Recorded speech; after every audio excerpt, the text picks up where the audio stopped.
Chapter 151. Transcending Language. After I made the announcement about the impending tournament, I decided to take a nice, long rest. One must never forget the comforts of a soft bed, after all. Anyways, by the time I woke up the next morning, I found that Leowin had quietly returned to my spiritual realm. "Good morning, Father," she called out once she had noticed my attention was on her. "Good morning. Shouldn't you be getting ready for the tournament?" I couldn't help but tilt my head curiously as I asked that to her. I decided not to participate. Leowin shook her head as she gave an unexpected answer. "I want to continue exploring the worlds with you, and after asking Terra about it, I learned that I wouldn't be able to do that if you made me a goddess. If I have to choose between being left behind to be a goddess of my own world, or to explore and help you in your battles, isn't it obvious which one I'd choose?" Well, if I were given those choices, I probably wouldn't have chosen the same, but seeing her smiling so innocently like that, I couldn't exactly point that out. "Well, thanks. I appreciate it. They're probably getting ready to start the tournament soon, so I should go watch." Of course, there was still a little bit of time left, so I opened up the map of Earth and reviewed what had happened since I left. Blank, underscore, blank, underscore, underscore. The awkward silence between the two parties lasted for several minutes. Neither side had truly been expecting to encounter a language barrier as soon as they met a new race of people for the first time. Soon, the silver-haired kitsune seemed to have an idea, and turned her head to call out to one of the people that had followed her down. The person that she called was Disney, a woman who held the goddess's power in her voice. The two held a small conversation that the elves couldn't understand before the new person stepped forward, and cleared her throat. When she spoke next, her eyes had a faint golden glow to them, causing the elves to immediately understand what she was trying to do.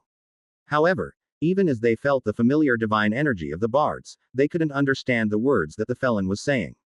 Instead, knowing that the attempt was a failure, the woman holding a basket of fruits near Disney shook her head sadly. Disney's ears flattened against her head as she walked back with a sulk. Neither side had made a hostile action against the other, so it looked like things could still go peacefully. This made the Lord of Cowabunga nod in relief, as a battle against so many powerful people just might be enough to destroy his entire town. Giving it a bit of thought, he chose to allow his actions to speak louder than the words they could not understand. Clapping his hands, he drew everyone's attentions to himself. "Ladies, gentlemen, let's lead our guests towards a place to rest. The matters of speech can be handled slowly." His words drew a series of nods from the attendants, who began to motion for the strangers to follow them. The inviting gesture was quite easy to understand, so Amana nodded her head with a faint smile. Like the Lord, she clapped her hands as well to get everyone's attention first. When they all turned to look at her, she spoke another strange set of words. By her command, one of the larger women in the group, one with round fuzzy ears, nodded and went back onto the ship.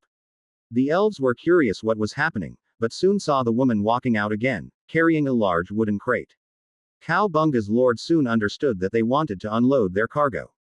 And sure enough, the leader of the pirates motioned towards the box, and then the ship, and finally looked at the people around with her hands folded in a pleading gesture. While this was not the most precise method of communication, it was effective enough. With a laugh, the Lord nodded. "All right, guards, help them unload. Just to be safe, make sure they aren't bringing weapons or anything like that in the boxes." The guards all nodded, and moved towards the ship, while the Lord continued pantomiming a conversation with the captain of the ship. He pointed towards the box, and then the ship, and finally the sword at her waist with a curious expression. The silver-haired kitsune quickly shook her head, waving her hands back and forth. Before he could try to ask anything else, she rushed over to the crate and hopped up enough to reach into it, pulling a piece of paper out. Without giving the man time to see what was on it, she spoke again, and the paper turned into a round, blue fruit. This fruit was actually recognizable by the Lord, as it was something that grew in elven lands as well. However, Amana wasn't sure about that, and decided to prove that it was safe by taking a bite out of the fruit. She smiled at the Lord as she chewed, nodding her head in assurance. Her smile only widened when she saw the relieved look on his face. There was a surprised shout from inside the ship, which caused everyone to immediately become alarmed. They cast wary glances at each other, as if wondering if their people had been attacked on the ship. Soon, one of the guards ran out with a similar paper in his hand, which he presented to the Lord. Upon seeing the paper, the man's eyes raised slightly in confusion. Naturally, He couldn't understand the writing of the foreign language, but he could. Quest. Recite the word. Salvation. Reward. No sooner had he read it over than the piece of paper shined again. This time, a small bundle of copper nails appeared in his hand. Everyone's eyes were suddenly glued to the Lord, and the pile of nails he held. For the elves, it was amazement that he had managed to read the beastkin text. But for the beastkin, it was because the trigger to complete the quest was a word. Although he did not speak any tongue they knew, it had triggered the scroll. Meaning that he had clearly read the scroll in his own language. Amana excitedly clapped her hands, drawing everyone's eyes back to her. As she closed her own eyes, a small piece of paper appeared in her hands, which she hurriedly passed over to the Lord. The aged man carried an amused smile as he looked at the paper and began reading the unreadable words. Apologies for the problems with communication. We hadn't expected to find anyone at the end of our journey, and didn't know to prepare. On behalf of me and my crew, I would like to request lodging for a period of time. In the meantime, perhaps we can use the quest scrolls to communicate, and learn to speak each other's languages. Quest. Offer Amana and her crew safe lodging. Reward. Amana's help securing food. This time, the quest did not have a verbal trigger, so the Lord had been able to read all the way through to the very end. He smiled slightly as he realized the little trick that Amana had put into the scroll. She had specifically asked for safe lodging, so the quest would not be complete if he planned them any harm. He gave a small nod towards his men to have them continue unloading the cargo, while he guided Amana towards one of the empty houses. The owners of the house had long since moved to the west, and there were many others like it nearby to hold her and her people. Once the quest scroll lit up with a bright light and vanished, Amana nodded her head happily. Blank, underscore, blank, underscore underscore. Well, that went surprisingly well. I smiled in satisfaction as I finished watching the scene of the crew moving into the Elven City. I had expected it to take them a little longer to discover the secret of the quest scrolls, yet one lucky guard managed to catch sight of them and learned about it. At the same time, far across the globe, another quest scroll had triggered as well. The third queen of Terraria had been staring at a pair of scrolls on after another, waiting for one of them to have a reaction. She had long since suspected that the scrolls had failed them. Either they had been lost, or the distance had simply become too much for the scrolls to activate. However, when she saw one lighting up and vanishing, her expression had changed. I had been able to see that she was genuinely happy that her daughter had made it to safety. As for the other scroll, she grabbed it and tore it up, as if the very existence of it had caused her endless torment. Alright, let's get this over with. I stood up from the computer, and made my way towards the living room. Unsurprisingly, everyone was already gathered. Even Trival, who almost never returned to the admin room, was present for the tournament. Before anyone had the chance to speak, I decided to take the initiative, as the host of the event. Alright, everyone knows the rules of Keeper's Cards, so I won't waste anyone's time with that. I'm needing to establish a new world, one capable of supporting special materials that will be needed for future projects. In order to decide who will be the leader of this world, we're going to be testing everyone's ability. The first player to become champion 3 times will be crowned the winner of the event. This is to ensure fairness and make sure that everyone gets their chance to improve. The prize for the winner is to become the leader of your own world. The contestants' eyes practically shined at that, making a knowing smile appear on my face. You'll still have your normal godly duties that you have right now, so don't get too excited. Since I'm requiring you to put the materials in your world, I'll give the winner twice the normal starting funds. That's up to 1,000 points to spend on establishing the start of the world. Any points left over after the setup will be reclaimed. However, any points you earn through your own world can be used by you as you see fit. My only requirement is that you keep your world's overall power at or below the level of Earth. I don't want us to be pushed into the real Keeper's games before we are ready. Are there any questions? Everyone shook their heads, indicating that they didn't have anything to ask. I was throwing out nearly half of my funds with this tournament, but it should ultimately be worth it. Okay. Then let the tournament commence. Following my words, everyone opened up their own interfaces, choosing to join the Keeper's Cards game. The only ones left out were myself and Terra, as well as Leowin, who was watching the scene from within my spiritual realm. With the system moderating the event, there was no need for us to act as judges. We were merely the audience, though Terra was clearly cheering for Orivy. Come on, little Rivy. You can do it, she called out from the couch after Orivy got paired up with Udona in her first match. With Udona acting as the invader, it was no surprise that only one unit had been sent in to fight Orivy, a single weak goblin army that was easily killed. In the first rounds, nobody would go for an all-out attack, because they needed the time to build their forces. For the second match, Orivy had been paired against Bihana. This time, Orivy was the attacker. Like Udona, Orivy only sent a single card over for her attack. The third round was when things started to heat up. Orivy was now defending against Tubrok, who smiled apologetically. Sorry, lass, but I be wantin' the prize myself. In his attack, Tubrok sent a wave of golems and automatons that crushed Orivy's world, eliminating her from the first match. The halfling goddess sniffled as she made her way to the couch, hopping up on my lap and burying her head in my chest. Tara looked on, as if betrayed by Orivy for clinging onto me instead of herself, and groaned in defeat. Oh well, there's still several more matches to go. As the game played on, it quickly became one-sided. For the next battle, Udona had been paired against Tubrok, and used a group of spies and ninjas to eliminate both of his worlds. While other people only had 1 or 2 worlds under their control, Udona already had 3. And the next time she attacked, that became 5, and then 7. The final fight was between Udona and Akalia, with 7 worlds to 5. The advantage here was obvious, but the system repeatedly assigned Akalia as the invader. Only when it was Udona's turn did she go for an all-out attack, sending the forces of 7 worlds against Akalia's 5. Chapter 152. The Heart of the Cards. Udona wins the first match. I called out, and everyone again started the game. This time, everyone was on guard against her, not wanting to let her get the advantage again. Everyone focused more on defense, and build up their culture and security so that her stealth units couldn't so easily function. Udona was actually eliminated in the first round of real combat, having lost to Orivy. She smiled playfully as she came over to sit with us, choosing to watch the rest of this round. I wasn't sure why her defenses had been so weak this time, but I shrugged it off for now. The winner of the second game was Irena, who had built up a large force of specters in every previous match, and used them all at once to claim victory. She seemed happy with her win, but the game continued right afterwards. And once again, Udona was eliminated early, this time by Trival.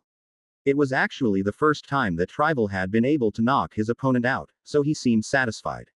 What are you up to? I asked Udona secretly through the mental communication, causing her to turn and smile at me. As soon as I saw her face, I knew that there was something going on, a bigger plan in her mind. However, I'd have to wait to see what it was. The third game went to Orivy, who had created a world of high technology, discovering a method to use countless other worlds through space exploration to bolster her forces. In the final fight, she didn't just have 6 or 7 worlds, but over 20. This caused the other players to start revising their strategies in order to expand their influence. Yet, it didn't really help. Even with this new strategy, Udona powered through all obstacles. This time, she focused purely on defense while raising a cultivation world. Cultivation worlds had a special ability where they became more powerful as time went on, without the need of extra assistance. Of course, this still had a limit, but by the time that limit was reached she had effortlessly crushed 2 opponents. From there, it was just a matter of covering her weaknesses, and she was easily able to emerge with a second victory. Through this, people had realized 2 new strategies. The first was to grow more worlds like Orivy had done, while the second was to use the special effects of a world to overcome the numbers.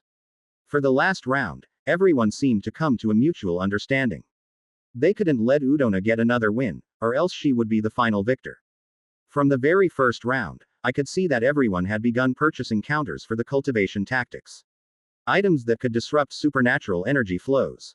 However, Udona had switched away from her sure win strategy. With everyone building their foundation to counter her previous strategy, she had already switched back to her previous focus. Once again, she was using stealth, but it was different this time. Her stealth tactics had a strange effect on other worlds, reducing their culture value by planting propaganda. Once culture falls to a certain point, the inhabitants themselves will rebel against the player. While everyone else was trying to figure out how she did this, Udona had secured her third win. Without any doubt, she had shown everyone that the goddess of entertainment had spent plenty of time studying the keeper's cards, and all the different ways it could be played. And the winner is Udona. I called out with a laugh while the various people were sulking. Some muttered about it being luck, while some seemed to want a rematch. Don't worry, everyone. As I get enough points, I plan to let everyone have their own Private world. This is just to see who gets it first. That seemed to cheer them up, though some were not content with that. Tribal gave out a huff as he vanished from the room, no doubt wanting to go vent his frustrations. The others all left one by one, returning to their own business until the only ones left were myself, Tara, Orivy, and Udona. How much did you practice? Tara asked her, slightly surprised by the strategies that Udona had used throughout the tournament. In the first round, she used assassins to take out the opponents with minimal force. Then, she threw the next couple rounds to lower people's guards. Finally, she came out with two new strategies that swept everyone away. Udona's grin could probably power a third world country as she answered. I've been combing through the rules since we found it.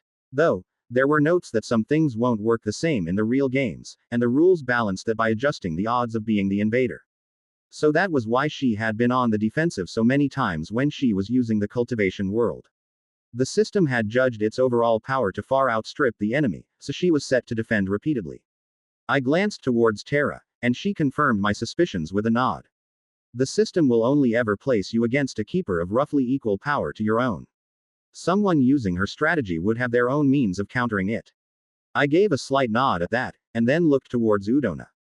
All right, you're the big winner, so let's get this set up. She grinned happily at that, and I navigated through the menu mentally to establish a new world.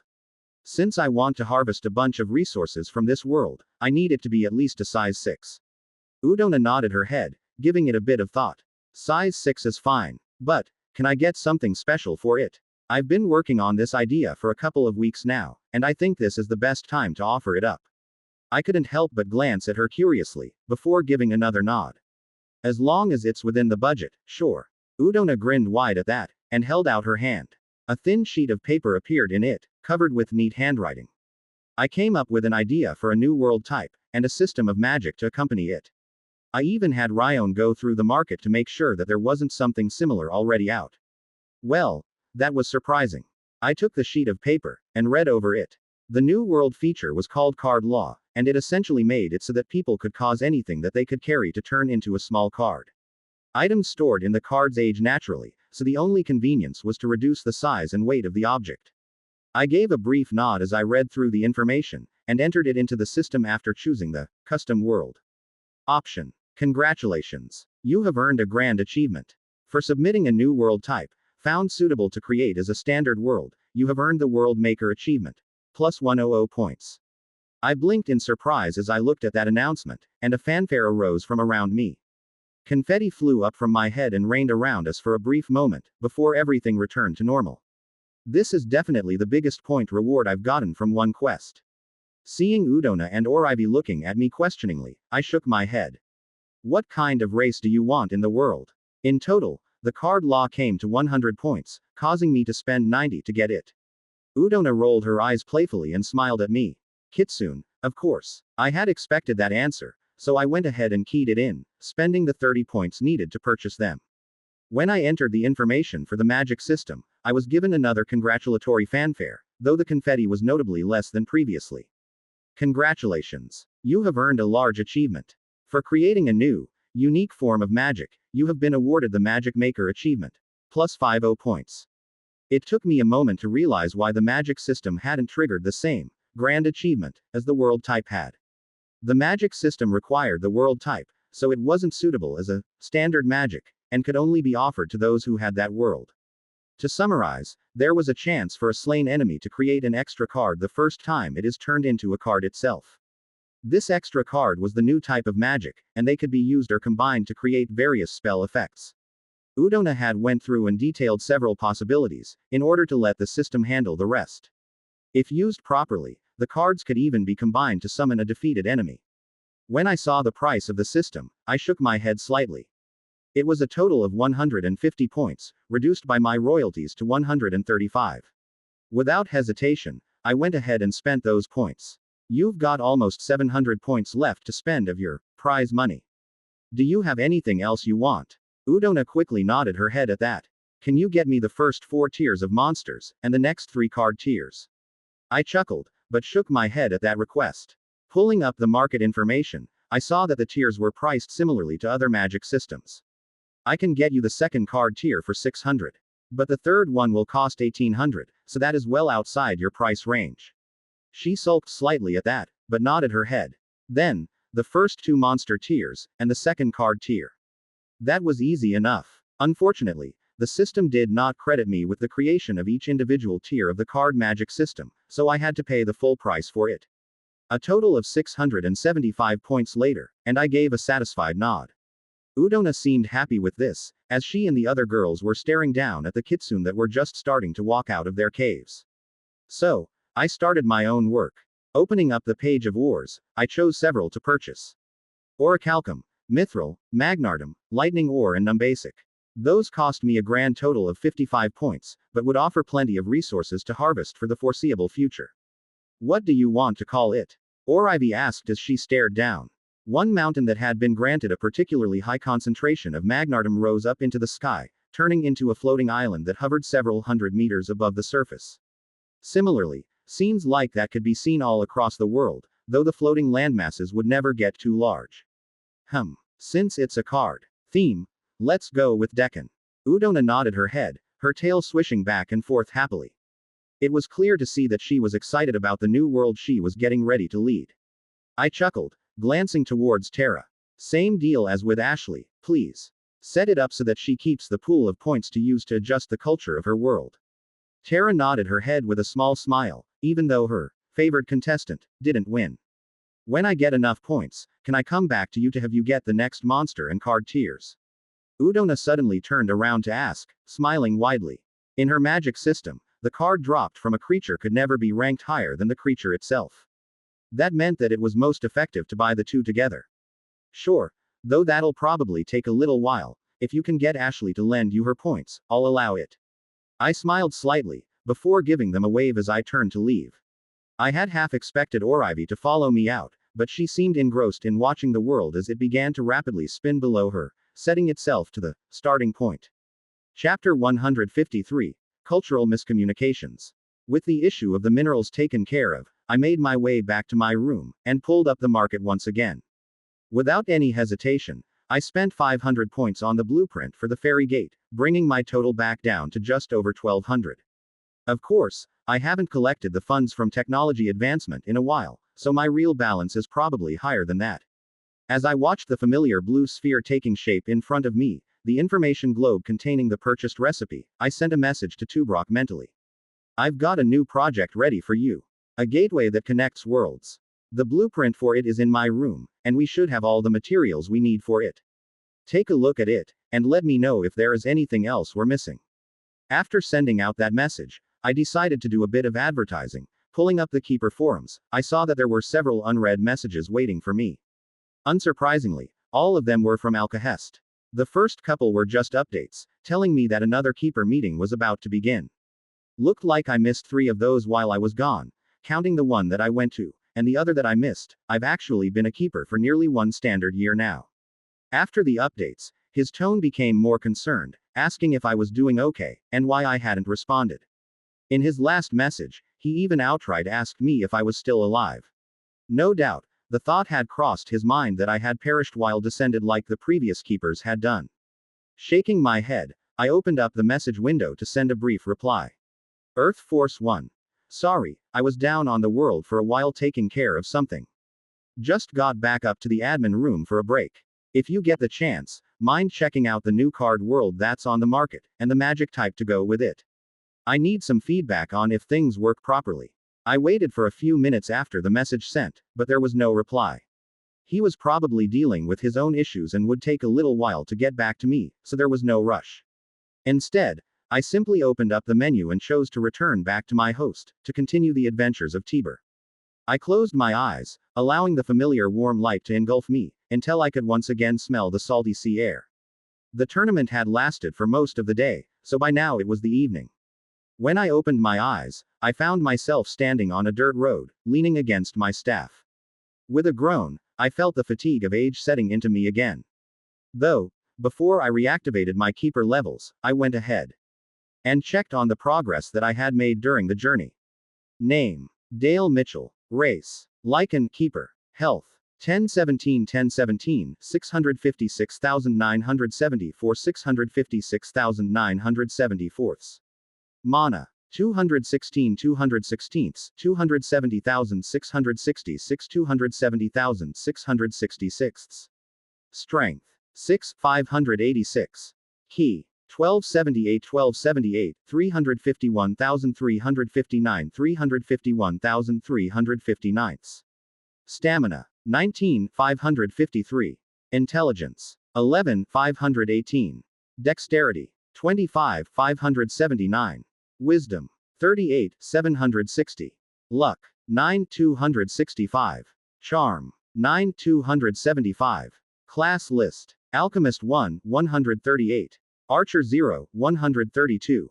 Architect 0 75. Archmage 0 85. Armorer 0 112. Artisan 0 103. Assassin 0 94. Bard 0 158. Berserker 0 132. Black Knight 0 28. Blacksmith 0 125. Carpenter 1 101. Chef 0 95. Cleric 0 79. Crusader 0 62. Druid 30 124. Enchanter 5 130. Engineer 0 29. Fallen Priest 0 12. Farmer 0 101. Gambler 0 43. Guard 0 93. Herbalist 2 94. Hero 3 89. Hunter 0 116. Jeweler 0 73. Knight 0 92. Leader 1 99. Leatherworker 0 101. Mage 2 152. Martial Artist 1 103. Merchant 0 74. Miner 0 99. Monk 15 128. Monster Tamer 2 97. Ninja 6 147. Noble 1 63. Painter 0 77. Paladin 0 42. Pirate 10 85. Priest 1 110. Rogue 0 99. Scholar 3 101. Scout 25 99. Sculptor 0 79. Shaman 10 99. Spirit Hunter 20 64. Spirit Tamer 6 59. Swordsman 0 101. Tailor 0 100. Templar 0 43. Warrior 2 158. Weaponmaster 0 52. Advanced classes. Elemental Monk 0 68. Elementalist 0 65. Martial Spirit 0 123. Summoner 0 72. World Spirit 0 34. It was no real surprise that the Keeper levels hadn't changed over the last year. Those who were at the peak of their classes wouldn't have been able to advance any further, and would have a harder time dying. But for my personal levels, there was some clear growth. Whether it was the most obvious Druid class, the Scout class, even the Pirate class, they all showed very noticeable improvements. My true level was finally up near 150, so even without the Keeper powers I would be a competent fighter, though I would suffer from not specializing in one field. After I confirmed my personal stats, I once more activated my Keeper levels for both the Druid and Spirit Hunter classes and resumed the role of Tiber. Glancing around, a few curious elves and beastkin had glanced my way, likely wondering why I had stopped in the middle of the road. I offered them a slight smile and continued on my way. Unfortunately, I wasn't quite sure what I was supposed to be doing, but some helpful advice from on high soon fixed that when Terra sent me a message. Tiber was on his way to meet Amana to help with the translation efforts. They're waiting at the docks now. I silently thanked her, before deciding to test one of my new traits. With a thought, a map of the world opened up in my view, which was quickly zoomed in to show only the city of Cowabunga. Since the map was not incredibly detailed, it was not as if I could see the people waiting for me, but I could at least identify the shape of the docks, and set that as my waypoint. Immediately, a blue path began to paint itself along the dirt road in front of me, stretching out for several blocks before making an abrupt left. Given that nobody else was reacting to the presence of the line, I could assume that I was the only one able to see it. I could feel my lips tugging upwards, thinking that this trait might not be so useless for my circumstances after all. As I walked, I was greeted several times by various beastkin and elves, though the latter did so simply with a small nod and a hand gesture, since they knew I wasn't supposed to be able to understand them. I politely returned the greetings until I had arrived at the docks, where I found a new table had been placed between the Jolly Dodger and its adjacent ship. At the table were 4 seats, 2 of them taken by the city lord and Amana, another by an unknown female elf, and the last empty. Behind the participants on either side was a single, armed guard, just in case hostilities erupted. On our side, there was Kelly, while on the other side was an elf I didn't know. When I arrived at the table, Amana turned her head, grinning happily at me. Ah, Tiber. Finally. Now, come on and have a seat. This will go so much faster with 2 sets of people. She waved me forward, ushering me to sit in the empty chair. As soon as I sat down, I realized what they were doing. Each party was creating a quest scroll with a list of words, and then handing it over. The way to complete the quest was to write down the words, as well as their translations on a piece of paper.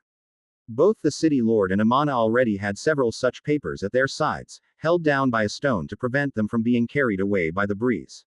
The elf across from me, Uvona, going by the information from the system, took the initiative to pass me the first quest scroll to translate.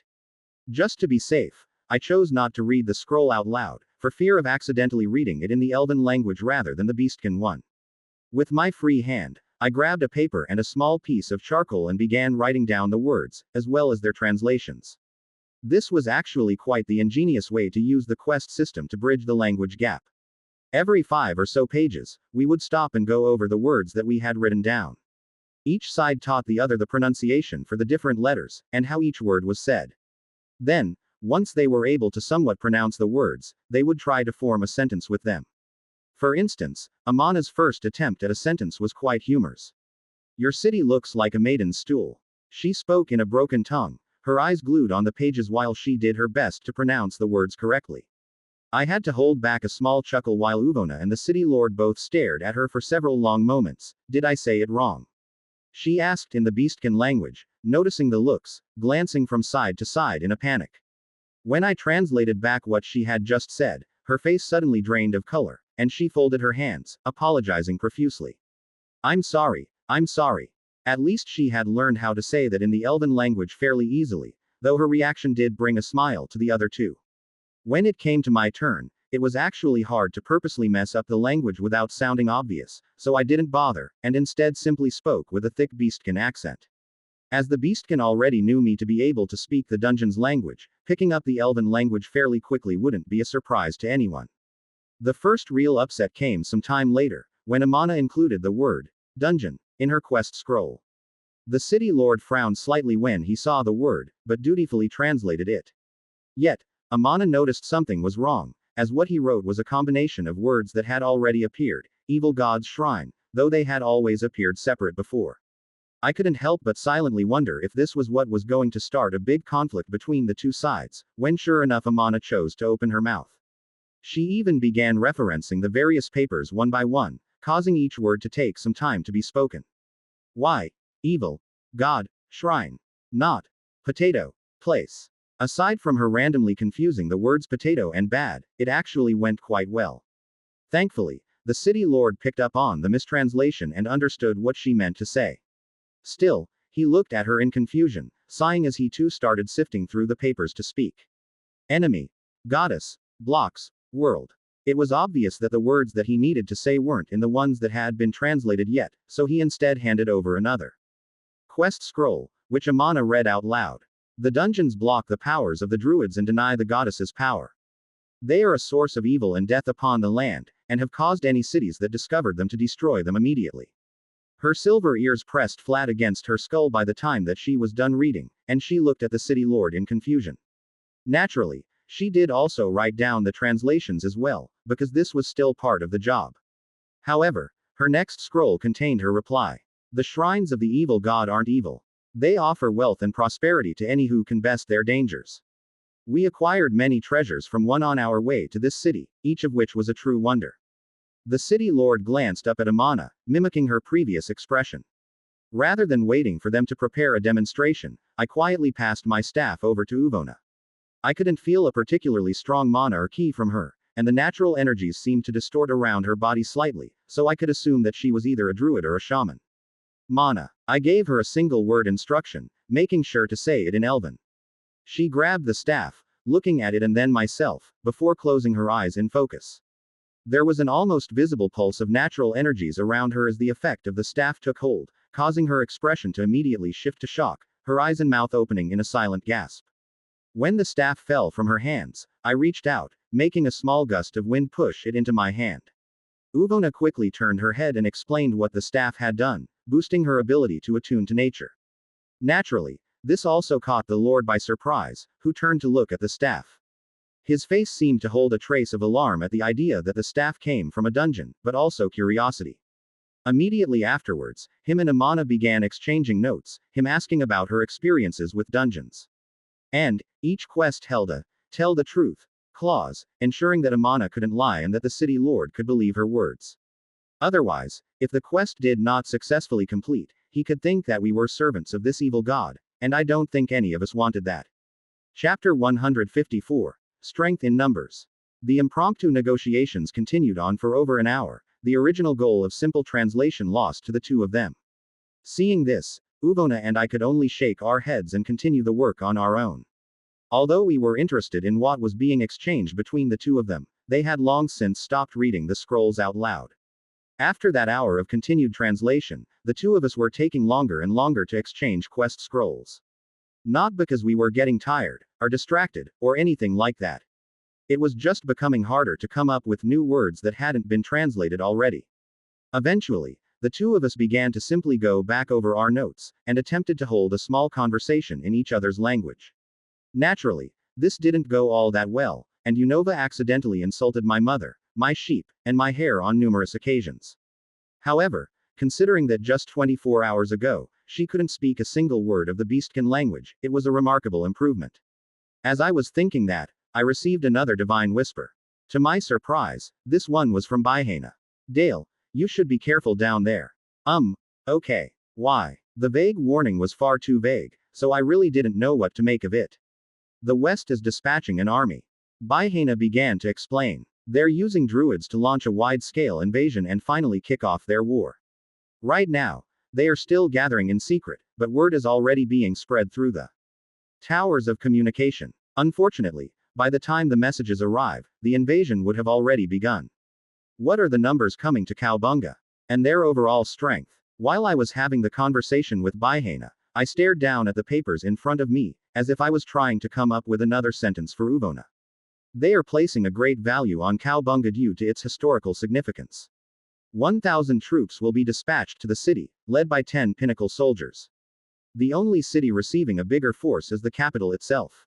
I was briefly surprised when I heard her report, but soon it made sense. While 1,000 soldiers might not seem like all that much to the other races, the elves had a far lower population. In fact, the entire city of Cowabunga likely held less than even half of that. However, only 10 people at the level limit, that doesn't really seem enough to threaten us, does it? The entire Beastkin group? No. But being a druid will make you a priority target. Your individual strength is low in this disguise, but your influence on the battlefield can't be underestimated. Furthermore, you are the strongest druid in the city. It wouldn't be unreasonable for all 10 of the pinnacle soldiers to focus on you as soon as they discover your power. I felt a chuckle rise from my throat at that, a small smile tugging at my lips. Well then, I guess we'd better put on a show for them. Thanks for the warning, Bihana. I'll fight through this battle carefully, and then once it's over I'll let the host take care of the rest. I could almost feel the surprise from Bihana in her response a moment later. You're planning to join the fight. Won't it be strange if you unlock any more of your power now? Maybe, but I might not need to do that. Saying that, I looked towards Uvona, and asked in the Elven language. Do you have any mines nearby? Uvona tilted her head at the question. Although I had still used a heavy Beastkin accent, it was still easy to understand. That itself didn't surprise her, as I had been picking up the language rather quickly. What likely surprised her was the question itself. When she answered, it was still in Elven, but she spoke slow enough to make sure that I'd catch every word. South. Hour's walk. Why? An hour's walk? That should be going by a normal person's speed. So, roughly 5 kilometers. Can I use it? Unova blinked curiously, before turning her head towards the city lord to relay the question. Since I had been speaking Elven, he had heard what I wanted. How much? I gave the question some thought, lowering my head before lifting up 2 fingers. 2 swords. This was probably the first time that I was thankful for Terra forcing me to learn blacksmithing in my early days. We have it here. No need for mines. The Lord shook his head, looking to the guard behind him. Lead Tiber to the city's warehouse and let him have some of the copper. Tiber, ye best be tellin' me what's goin' on. I can't understand a word sayin'. Amana turned to look at me, seeing that everyone else had suddenly started talking in Elven. I switched back to the Beastkin language and smiled at her. I'm going to be making myself a new set of weapons. Word around town is that a fight's coming. What about me? Leowyn huffed from within my spiritual realm. Don't worry, you'll be helping me out in this fight. But our normal tactics won't work, since my spirit hunter level is just too low for this.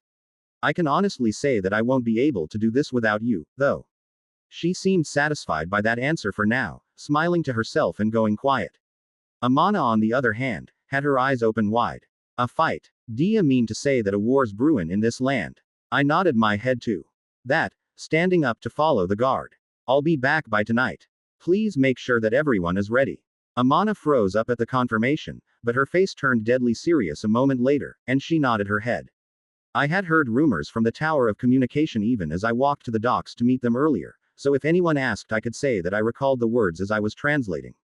I followed the elf guiding me until we came across a small building. Inside, I found that there was simply a staircase leading downwards, which further opened into a vast storage area. However, this room, which should have been lined with aisles of shelves, full of different materials and trade goods, seemed almost empty. It was undergoing a renovation, the shelves being dismantled and moved away, instead a few crates lined against a nearby wall. It seemed that they had learned from how we stored everything in quest scrolls, and were doing the same thing with their warehouse. Honestly, such a measure would be obvious, but only if you were worried about space. If, like was likely the case here, they simply never needed to worry about that, then the thought wouldn't cross their minds. However, now that they have seen how much more efficient it is, they are quickly moving to copy it. The elven guard led me towards one of the crates, which had the elven word for copper written on it. Without saying anything, he lifted the lid of the crate and pulled out 2 scrolls. He had seen that I was still learning the elven language, so talking at this point wouldn't help either of us. Instead, he passed the scrolls to me with a silent nod, and escorted me out of the warehouse. Terra, I quickly sent a message to the most knowledgeable goddess in all the lands.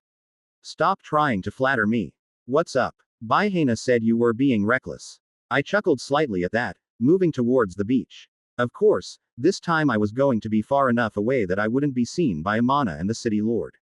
What's the minimum distance I'd need to release my full power without being noticed? The question seemed to surprise her, and she fell silent for a long moment. The nearest island you have a portal set up would almost be far enough. To play it safe, I'd go further, though. I could feel a sigh escape my lips when I heard her answer, happy that it would only take a couple of islands. If I wasn't able to fully escape detection even going all the way to where we discovered the reset fruit, then I'd really be in trouble.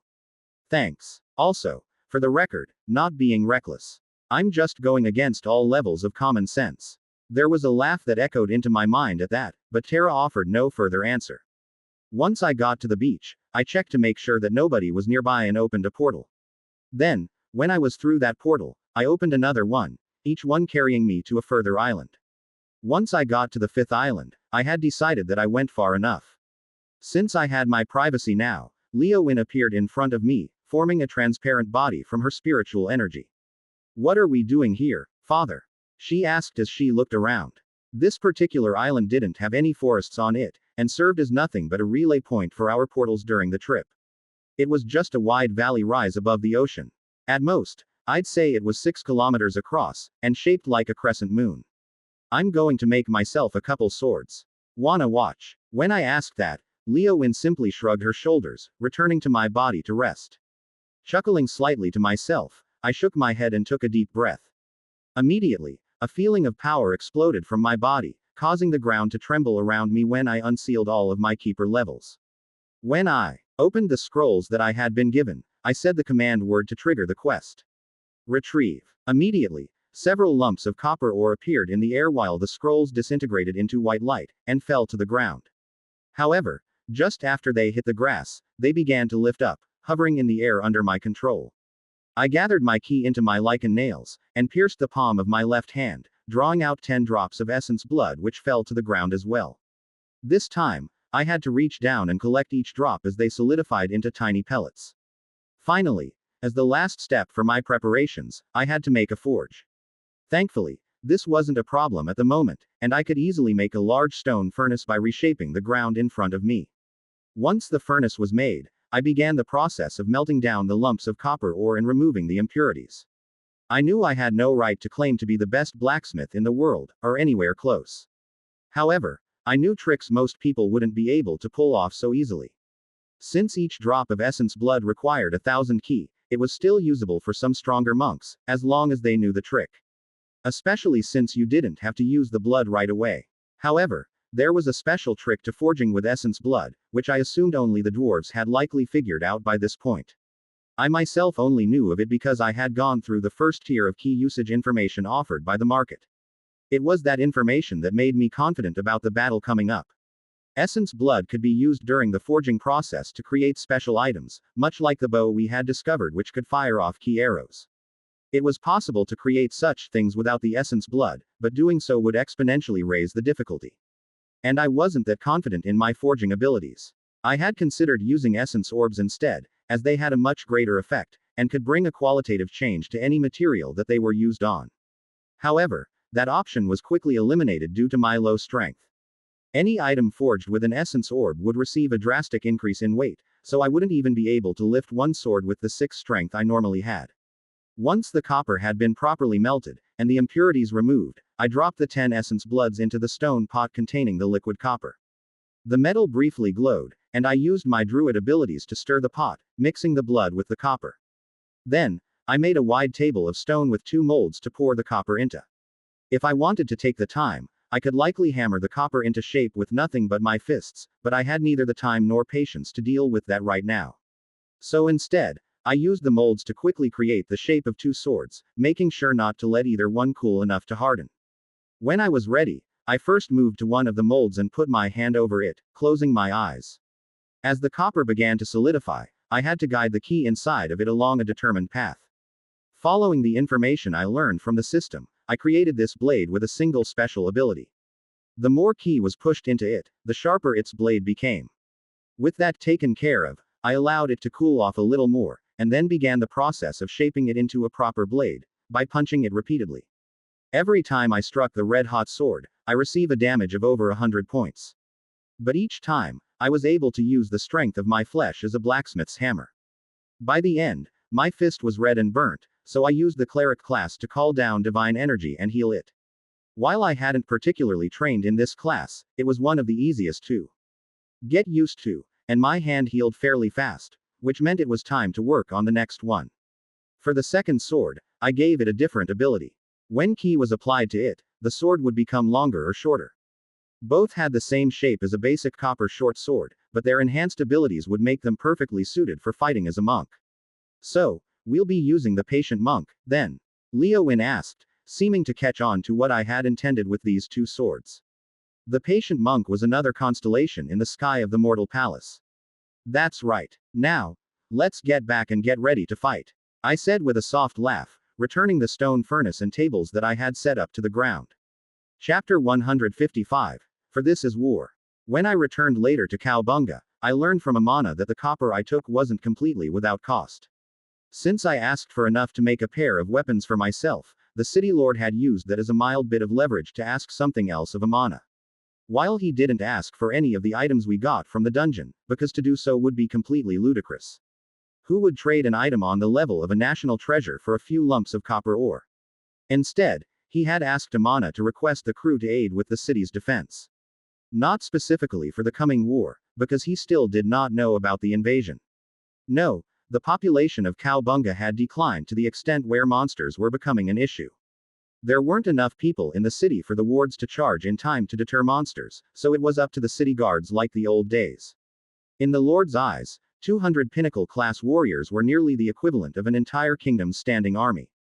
And given that 12 among them were druids, they likely wouldn't lose to a real army of thousands of lower-quality troops. Given my previous warning to Amana, it seemed that she readily agreed to aid in the protection of the town. At least, that's how she explained it when she came back to my place later. I figure, we can show our stuff in this fight. Amana nodded as she leaned against the wall. Repelling an enemy force would draw us the attention of the higher-ups in their kingdom. could see ourselves using this chance to barter for land of our own, in exchange for an alliance with the kingdom. I shook my head slightly, setting the two swords down against the wall. At a glance, they seemed to be normal copper blades, their handles bound in leather straps. Only if someone able to use key were to inspect them would they discover their abilities. And what are we going to do if the Western Kingdom wants to hire us instead? Amana grinned, chuckling to herself. Her eyes practically glowed in the darkness. We canna bite the hand that fed us. As long as this kingdom does no wrong by us, I'll not be having my crew do wrong by them. And Tiber, after this fight, can I have you be taking the captains to another island for a bit? When I glanced at her quizzically, she simply laughed. The Kraken not be meant to fight on land. I reckon that I'll be needing to make a new eon for us to hold our own. And with the lessons I learned from the big lass upstairs, I believe I be knowing just what to make next. My answer was just a small shrug. There's no harm in taking you, I guess. How long will it take to make a new eon? As I asked that, Amana's smile turned a bit more awkward. Well, you see, about that, I'm not rightly sure. The Kraken took 3 days and nights, but it was the first large eon that I made.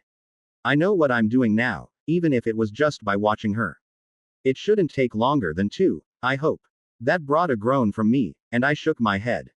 Okay, I'll take you there and watch over you while you make your new eon. And by that, I meant Tiber would take her and watch over her. I was just about done with this life, and ready to return to greener pastures, or better yet no pastures at all. Amana nodded in satisfaction, and then glanced to the two swords. So, what did you do with those? Don't try to tell me that you just made a pair of normal blades. You could have just bought them if that was the case. I shook my head without answering, and motioned for her to try them. She looked at me curiously, before stepping over and grabbing the hilt of the extending sword. As soon as she did, she could feel the key pathways inside of it, though likely didn't know what they were for. I see, she grinned, and poured a small amount of key into the weapon. The blade grew by a small 2 inches before retreating back to its normal form. That'll be useful. The other one the same. No, the other one gets sharper. One to deal with armored enemies, and one to deal with people that won't let me close in on them. Amana gave another brief nod as she heard that. I see. Well, I best be heading back now.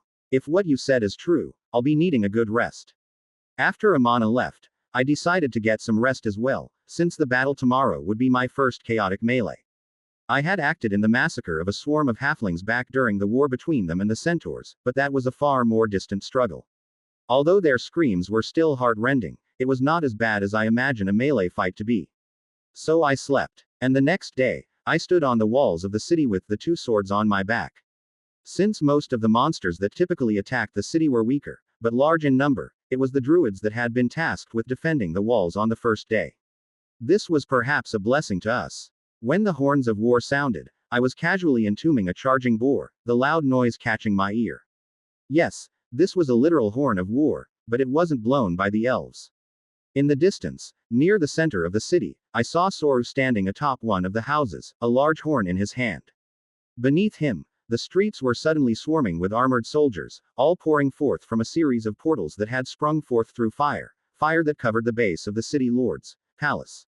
The fire became a door that allowed the invading force to appear directly in the center of the town.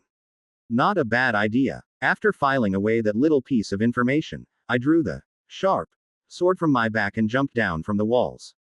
As I fell, I could hear Leowin's excited voice. I manifest the patient monk. Leowin's spiritual energy could be felt flowing along my arms, forming the familiar gauntlets on each hand. This time, the star pattern appeared to form a man sitting with his legs crossed. When I hit the ground, I used a burst of ki to propel myself forward, towards the armored troops. It was here that I learned one of the special skills of the scout class. Anyone who I had seen before as a friendly was mentally marked as a blue target.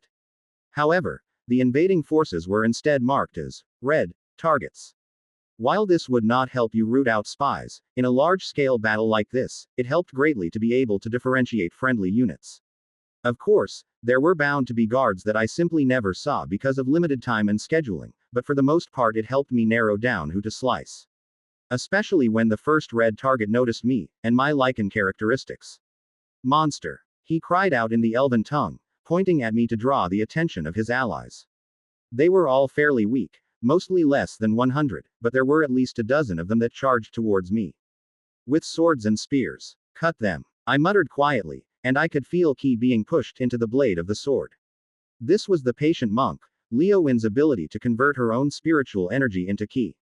Although it was a bad conversion rate, it wasn't nearly as bad as trying to do so normally. From this group of 12, I couldn't feel any particularly powerful ki or mana, so they were likely mostly warriors. As I lifted the handle of the sword, the blade cleanly split apart one of the weapons that had been aiming towards me. However, a moment later I simply vanished, appearing behind them. Fighting one against many is a foolish idea, even when you have an advantage in strength. So, I had begun to scatter chakra threads as soon as I began my charge, using the 1,000 arms, 10,000 threads ability to appear in their blind spot after delivering my first strike. With another burst of ki, I split the bodies of 2 of them from behind. Although the sword swept through them as if there were no resistance, the sight of their blood and guts spilling out as they fell to the floor was almost nauseating. Jumping backwards, I created a fireball above my head and threw it down at the remaining warriors. I had to turn my head away as they screamed in pain, none of them having a technique to quickly put out the fires. However, that display also caught someone's attention. I felt a presence lock onto me, and traveled along one of my threads without hesitation. At the spot where I had been standing, a spear of ice penetrated into the ground from above. Glancing around, I found a red target on a nearby building, this one a level 250 target. Mage, or elementalist. The mana that I had felt was strong, but I couldn't rule out the possibility of an advanced class. The enemy sneered at me, raising his hand and creating 10 sets of spell diagrams in the air. Okay, definitely a mage. While an elementalist could do this as well, it would be easier for them to create a powerful effect with a single spell. But a person specializing in the mage class would also unlock more powerful spells through the system, such as the ice spears that were flying right now. Father, should I? Leowin started to suggest something, before I once again moved into action. My mana was not particularly high right now, so I could not control my chakra threads for long. Instead, I made a pillar of earth rise beneath me, shooting me into the air above where the 10 ice spears were launched. Switching the sharp sword to my left hand, I pulled the extendable blade out with my right. Pierce. I spoke as I was launched through the air, several meters above the enemy mage. Leowin seemed to understand my intention, and poured ki into the blade. Unlike when Amana tried it, the blade of the sword grew explosively, instantly crossing the meters of distance to stab into the shoulder of the mage. His health bar appeared above him, showing that I had taken off a solid chunk of it, and his second volley of casting was interrupted by the pain. I smiled, twisting the blade slightly to increase the pain he was experiencing while also having Leowin return the blade to its normal size. Since it was lodged inside the body of the mage, that pulled me rapidly closer to it. Cut. I called out again, just as I saw the mage's eyes widen in horror. As soon as I descended on him, the sharp sword cleaved his body in half. His health bar didn't decline, it simply disappeared. Without the ability to focus on a defensive spell, a mage is no harder to kill than a low-level warrior. One down. Leowin called out, clearly much more excited about this than I was. I looked down at my 2 bloodstained swords, and took several deep breaths, my vision seeming to distort. Momentarily. However, soon I felt another presence lock onto me, and acted on reflex, stepping through another thread. There was a low tisk from another building, just barely audible over the screams of fighting below. When I turned to look, an archer stood there, in his hands a bow as large as his body. At his side was a quiver full of large arrows, one of which had just pierced the air where I was standing. Like the mage, this was another of the 10 pinnacle soldiers, this one an archer. The hunter, I called out quietly, putting the swords back in their straps on my back as I kept an eye on the archer in front of me. The gauntlets immediately disappeared from my hands as the enemy pulled another arrow. I manifest the hunter. Leowin called out, but this time much more reluctantly. This wasn't a power that she liked to use very much, but it was the only one likely to reach this enemy. By now, the other 8 pinnacle soldiers should be fighting against the rest of Amana's crew, so as long as I took care of this one, it would just be a matter of sweeping the rest away. What formed in my hands this time wasn't a pair of gauntlets, but a longbow, as well as a single arrow.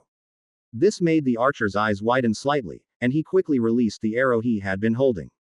I stepped through another thread, and knocked my own arrow, firing it at the enemy archer. Naturally, if I could dodge his arrow, he could dodge mine as well. But, that is why I chose to have Leowin manifest the hunter, and not the archer. Although I only get one arrow with the hunter, it is a tracking arrow. Guided by Leowin's spiritual energy, it turned around in midair, flying towards the enemy archer from behind just as he landed back on his feet. I winced at the loud sound of the arrow piercing flesh, and even Leowin let out a small whimper as she felt the soul of the struck victim being drained into the arrow. It was not an instant kill, so the archer let out a roar of pain, reaching back to snap the arrow in half. However, this only made the tip of the arrowhead burrow more deeply into his skin.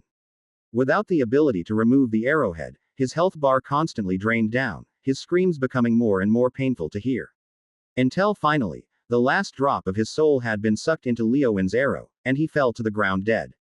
At that moment, Leowin returned to my spiritual realm, and I could tell that she didn't want to be disturbed right now. "I'll be here when you want to talk." I sent my thoughts to her quietly, and she visibly flinched in response, as if the slightest sound was enough to startle her now. Taking a deep breath, I looked around the rest of the city. The red targets were disappearing rapidly, each one being found and taken out by either a local guard or a member of the Beastkin crew. Seeing that, there was no reason for me to stay anymore, and I silently returned to the admin room. Chapter 156. A River of Tears. When I got back to the admin room, I didn't even care to read through the level notifications that I had received, simply sitting at the edge of my bed. My eyes stared at the floor, trying to remove the image of the bloodstained swords, of me cutting people in half. Leowin wasn't much better, and didn't choose to come out for a while. Faintly, I could hear footsteps approaching my bedroom door. However, their owner suddenly stopped, turning around and leaving with more care than they had come. I couldn't be bothered to think about what they had wanted right now, my fists balling up in my lap. I had fought before, when I trained against the plant monster. When I led the centaurs to burn the halflings. But this was the first time that I had done such a close combat with an actual person. I could still smell the burning flesh, hear their screams as they died, and it only made me remember the halflings again.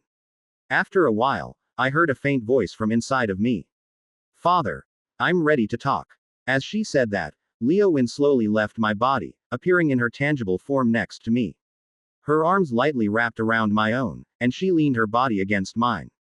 I expected her to talk about what had happened, to say that she never wanted to do it again. Part of me even expected her to change her mind, and ask to become a goddess so that she wouldn't be forced into that situation again. However, that's not what she did. Leowin spoke not of the events that had just happened in Cowabunga, but of her life before she died. She told me stories seemingly at random. From how her mother had trained her to how corrupt nobles kept trying to court her. She had killed her own people before, as she told me of her duties as one of the Queen's royal knights. Criminals and usurpers are those who wanted to kill the daughter of the goddess. I don't know how long we spoke, but gradually I felt my mind start to calm with the distraction. As I listened to her, I gave some thought to what I had done myself, in preparation. I had to make sure that everything was laid out, such that my efforts would not backfire and harm the relationship between the Beastkin and the elves. The swords were fairly easy to explain. Anyone who had reached the level limit would soon learn that there was nothing to stop them from really training as another class, outside of the loss of stats. I as a druid and spirit tamer could not have trained as a warrior, because my strength was abysmal. Same with a mage, because of my low mana. A production class, however, can be trained by anyone at the level limit. The requirements on the physical body aren't so harsh, so it would be a common choice to temper oneself as a blacksmith, a carpenter, or even an architect once one's body couldn't grow further. As for the swords, they could easily be explained by studying items found in dungeons. I didn't have to worry there. The biggest issue of all would be how I knew a fight was coming. However, that wouldn't be for me to explain, as I wasn't the biggest suspect. It was Amana who had set Soru with the hollowed horn to warn of an attack. So naturally, it would be her that would have to answer the questions. She could push the blame off to me, but Tiber still had the excuse of hearing the rumors around town and feeling the need to prepare. Think, did I leave a loose end? The forge I used to craft the swords had been destroyed. I didn't leave behind any essence blood. Everything had a proper explanation, a way to make it at least somewhat believable. At some point while I was thinking to myself, Leowin had stopped talking. Looking over to her, I found that she had fallen asleep against me. Smiling softly, I gently pulled my arm from her grasp and laid her down on the bed. Almost immediately, she brought her knees up and hugged them close to her, curling into a little ball on the bed. I stood up from the bed, moving to offer her some quiet by leaving the room. She could easily find me as soon as she woke up, so I wasn't too worried. Once outside the room, I found someone leaning against the wall at the end of the hall, waiting for me. To my surprise, it was the winged angel of death, Irena. She had a gentle look on her face as she watched me, having likely been the one who I had heard approaching the door before. Is she all right? Irena asked softly when I approached her. I offered a small nod, and she gave a sigh of relief. Good. The others asked me to give you the report on the ferry gate. How long do they think it will take to complete? It wasn't surprising that Irena was involved in the gate's production, since one of the requirements was spiritual energy. None of the gods or goddesses could compare with her when it came to that field. However, Irena simply shook her head at my question. We can't make it yet, Dale. I can only imagine what the requirements would have been if you didn't get those other ores. Even with them, we need tier 3 knowledge for natural energy, spiritual energy, ki, and mana. The only conditions that we meet right now are the materials, and the divine energy of one with a domain that can connect spaces. I knew right away that she must have meant Orivy, as she had used her travel domain on more than one occasion to help me cross vast distances in an instant. So there's nothing that we can do to prepare. Irena again shook her head. What little symbols Ryan already knows have already been laid out in preparation. Aside from that, Tubrok is using his golems to produce the pieces that can be forged. Each one has to be individually enchanted before they can be put together, with Orivy using her energy to connect them all as one. So it will take quite a while. I gave a slight sigh at that. I had hoped it'd be done sooner, so that we could connect the worlds before they grew too much. But now, it seems like we'll have to wait. It might even be that once we connect the 3 worlds, with Earth having tier 3 knowledge in the various fields, we will immediately register for the games. If that happens, we'll still have 100 days to settle everything and get the worlds to work together, but if we can't do that, then we might be in trouble.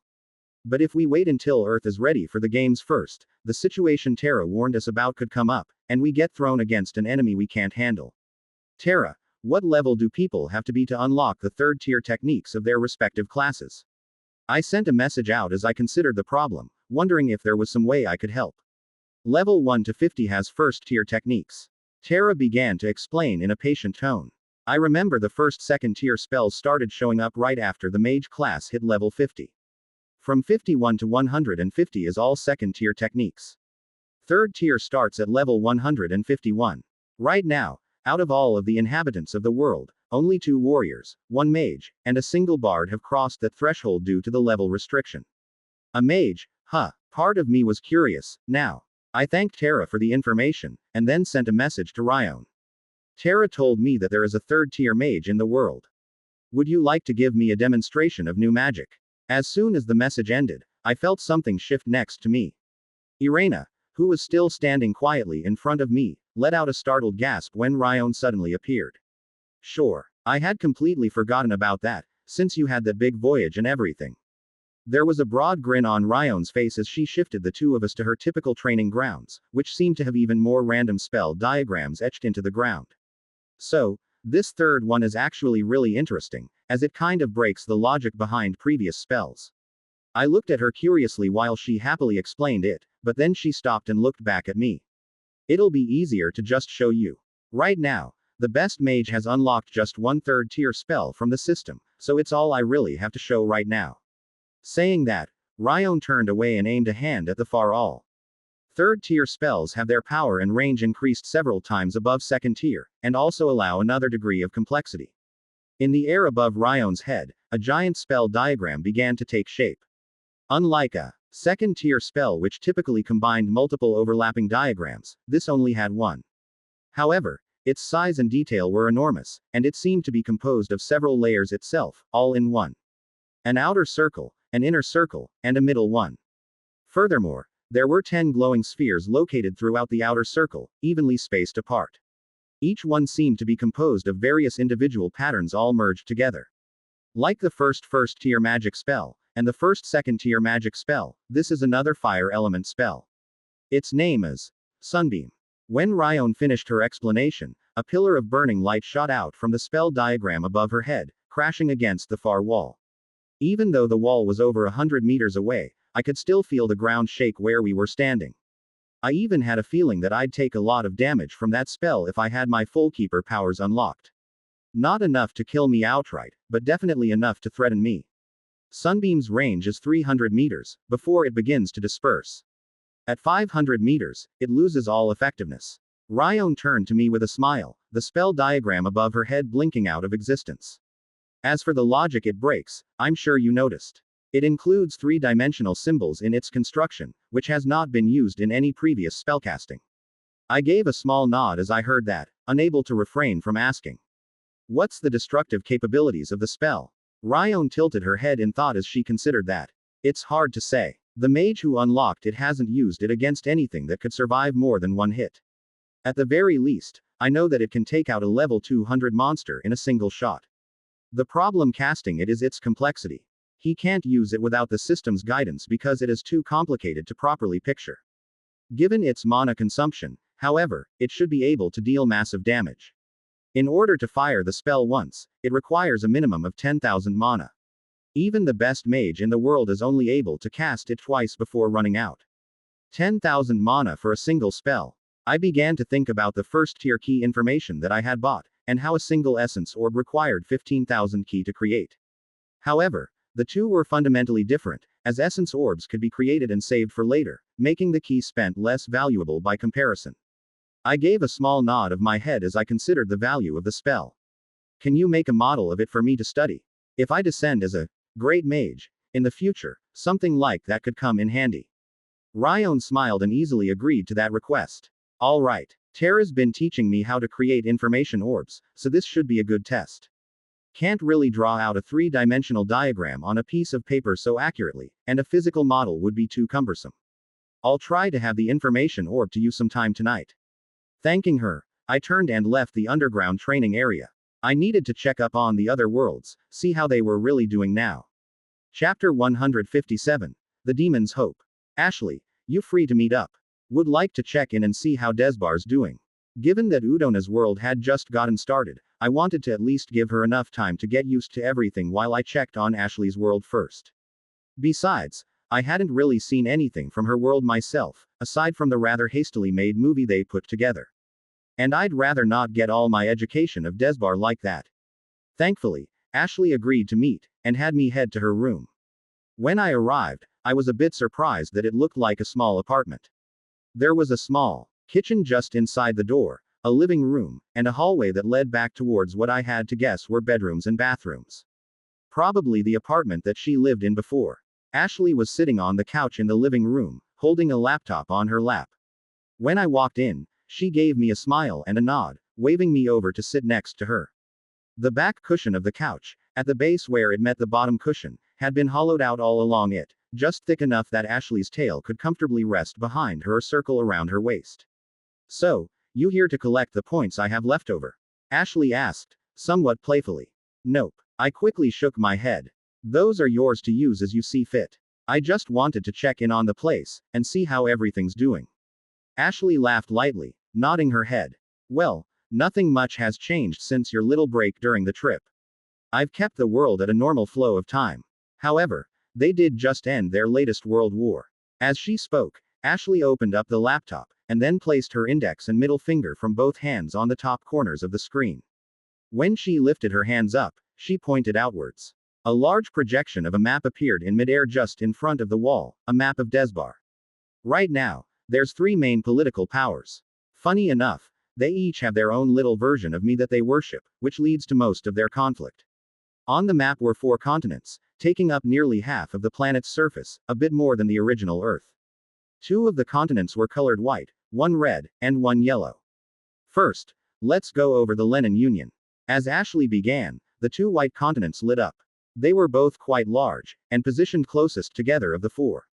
They are a matriarchy, viewing me as an ancestral figure and the first of our kind. To them, fire and technology are one and the same, as there could be no technology without the most basic fire. The fires I brought thawed the world, and led them into an age of wonder. Out of the 3, they are the most technologically advanced, holding a definite superiority over the 2. However, purely in terms of military capacity, they are spread out too thin, leaving them open for attacks. Next, the white continents dimmed, and the red ones lit up. Then there is the Asheran Republic. Their view of me is more brutal.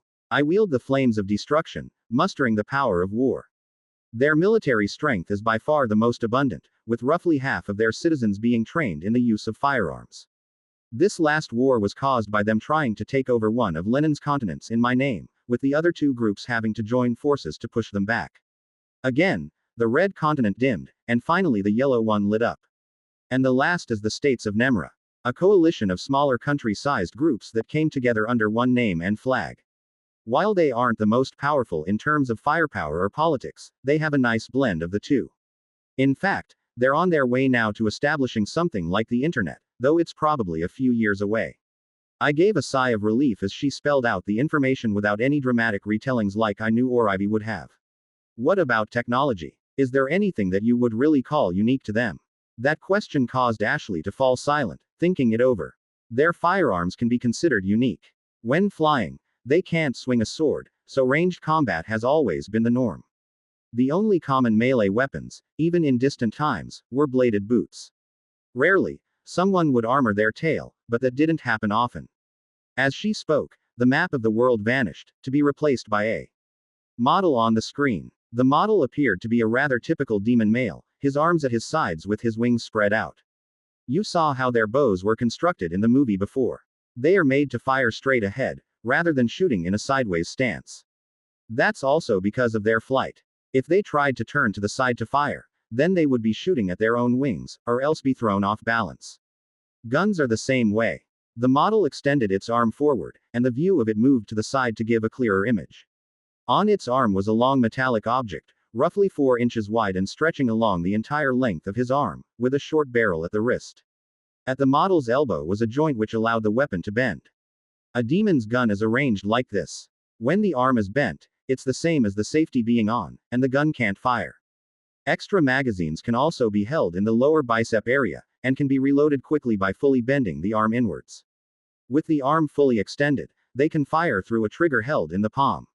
Since they can't as easily line up their shots, their accuracy tends to suffer with these weapons, but that is not a weakness when fighting demons.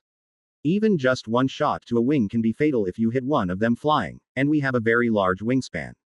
I nodded as I processed the information. Did they never come up with the means to heal a damaged wing? I had honestly thought that would have been the first thing that the demons tried to remedy. Well, yes and no. Ashley shook her head as she did her best to explain. If it is the skin of the wing that is damaged, it can typically be repaired by a skin graft. If time is less important, a salve can also be applied to stimulate healing. If it's the bone, though, our wings have such thin bones that they are extremely difficult to properly heal. Most broken wings end in an amputation. Thanks to this, flying isn't the only widely accepted means of travel anymore. They developed cars fitted for their body types, and handicap accessible doors are at the base of any building. Though, this also led to an obesity problem, especially in Nemra. Once a demon becomes overweight, their wings can no longer support them in flight, so they can only drive the cars around instead. A soft chuckle escaped my lips as I thought about that, and nodded my head again. What about the entertainment industry? If I was going to bring Desbar into the fold later, it would help if they had a rather solid foundation to build on. You mean video games? They've been a thing for nearly 50 years now. Especially in Lenin, where the technology is typically at least a year or two ahead of the others. They might not have big online games yet, since Nemra hasn't finished creating their internet, but I imagine it won't take long for them to catch on once they see it. That earned another brief nod from me, but I raised a hand to let Ashley know that I was focusing. A thought had occurred to me. Tara, what would happen if I tried to visit Desbar or Deccan? I wouldn't keep my strength from Earth, would I? If I did, that would be entirely unfair to anyone from the other two worlds, and something I doubt that the system would overlook. And sure enough, a light laugh soon answered my question. No, Dale, you wouldn't. At least, not before they're connected. You would have a normal demon body, with the greatest strengths any normal demon body could have. If you went to Deccan, you'd have the best body determined by the number of stat cards people had obtained. If someone managed to get 2 strength cards, you'd have 2 extra strength. I figured as much, but this also made those two worlds far more dangerous for me to visit. In Earth, I could be treated as nearly invincible with how the game system was set up, if I decided to use my full power. But in those two worlds, there wouldn't be a full power for me to seal or unseal. What about taking items between worlds? Or would that be restricted as well? That depends on the item itself. If it is something that can't exist without the system from its home world supporting it, then you won't be able to take it. For example, you could take your enchanted sword, but not a quest scroll to Deccan. Likewise, you wouldn't be able to take a spell card from Deccan to either Desbar or Earth until the gates are set up. Thankfully, the gates themselves do not rely on a single particular system to achieve their effect, so we will be able to place them in all three worlds to connect them without a problem. I let out a sigh of relief when I heard that. If it turned out that we couldn't take items with material mind from Deccan to the other two worlds, then we wouldn't be able to use the fairy gates at all. That would have been a lot of wasted points. Nodding slightly, I turned my head towards Ashley and smiled, letting her know I was done with my mental conversation. Anything else important? Ashley gave it some thought again, and then nodded. Right now, I've set both Asheron and Lennon's cultural goals to be something I've had an issue with for a long time. Like I said before, the wings are a critical weak spot of any demon. So until the goal is met, both countries are aimed towards finding a way to cover that weakness. Either through a lightweight armor, or something else. That's probably why Nemra got ahead of Lennon in creating the internet, because they were distracted with this. I felt my eyes open wide in surprise as I looked towards the screen, where the map had previously been displayed. Have they made any progress? Unfortunately, Ashley let out a sigh, shaking her head. There have been a lot of prototype armors, but anything that could cover the wing at its full span is either too stiff to allow flight, or too heavy. The best that they could come up with was an armored cape to wear over the wings when they are pulled in. They can't even use shields, because any shield able to block enough to protect their wings would be too heavy to even lift, let alone fly with. I tried to imagine someone carrying a tower shield 6 meters wide, and couldn't help but nod in agreement. That will make things difficult for them, at least until they have access to magic. Though I wonder if their bodies will become too heavy to fly if they train as a warrior. That thought made me imagine the demons as a widely magical race once they get the game system. Since even the archer class added stats to strength, it would make it hard for demons to fly. Though, I imagine they could get something like a sniper class that doesn't. Ashley glanced at me curiously while I sank into thought. Just when are you planning on doing all of that? I can send the world ahead a few dozen more years if need be. Not yet. I shook my head, offering a smile to her as I said that. Not until we at least have the gates ready. Once those are in place, we'll probably be pushed straight into the games, so let's make sure that everything is ready first. Hell, right now even Earth wasn't at the level of strength it needed to be yet, to say nothing of the other two. Thanking Ashley for her information, I got up and made my way out of her room. It was time to check in on Udona, and see what Deccan was like. Chapter 158. All the time to duel. It didn't take me very long at all to find my way to the door to Udona's room. A part of me remembered back when I was visiting the admin room during my voyage, when they mentioned that she had redecorated her room. Well, now or never. Opening the door, the first thing I thought when I got inside was quite simple. Soft. The entire floor of Udona's room was covered in blankets. No, to call it a room wouldn't be accurate anymore. She had done more than simply redecorate, she had expanded. Her area was a hill of blankets, atop which sat what I assume was meant to be a log cabin. Only, the cabin itself was made entirely out of pillows. Stacked pillows, held together by some unimaginable force to form the walls and ceiling. Even the door was a tall, wide-body pillow. Each pillow and each blanket had a variety of mixed patterns. Some were blank white, some were a dark color, others had patterns of flowers or rivers. Well, this is interesting, I said to myself, glancing around to see if there were any other changes. At first, I didn't particularly notice the sky, because it seemed fairly normal. However, upon closer inspection, I realized that it was actually just a massive television screen that covered the horizon of her little landscape. Or Ivy must really love it here. As I thought that, I moved towards the pillow door of the log cabin. I considered knocking, but just how much noise would knocking on a pillow really generate? Udona, you in there? Oh, Dale. Yeah, sure, come on in. Udona called out from inside, seeming surprised by the sudden intrusion. Taking the invitation, I walked inside, where unsurprisingly I found everything to once again be made of either pillows or blankets. The wallpaper along the pillow walls were simply blankets hung up, the chairs were large fluffed pillows big enough to sit on. Perhaps the only thing different was the TV screen I saw. Udona's cabin only had one room, so it was easy to see everything at once. In one corner, there was a pillow table with pillow chairs, and in another was a bundle of pillows arranged like a nest, which I assumed was the bed. In the center of the room, perhaps the most ordinary feature, was a pillow fort. A pillow fort within a pillow house atop a mountain of blankets. And in front of the pillow fort's one opening was a large, widescreen television that had a scene from some television show I didn't recognize paused. Seeing that I knew Udona was inside, but couldn't see her, I walked towards the pillow fort. Sorry about popping in like this, but I wanted to get an update on your world. Sure enough, Udona poked her head of golden hair out through the opening of the pillow fort. Aside from when we were playing keeper's cards before, this was perhaps the most awake I had ever seen her, her eyes wide and shining.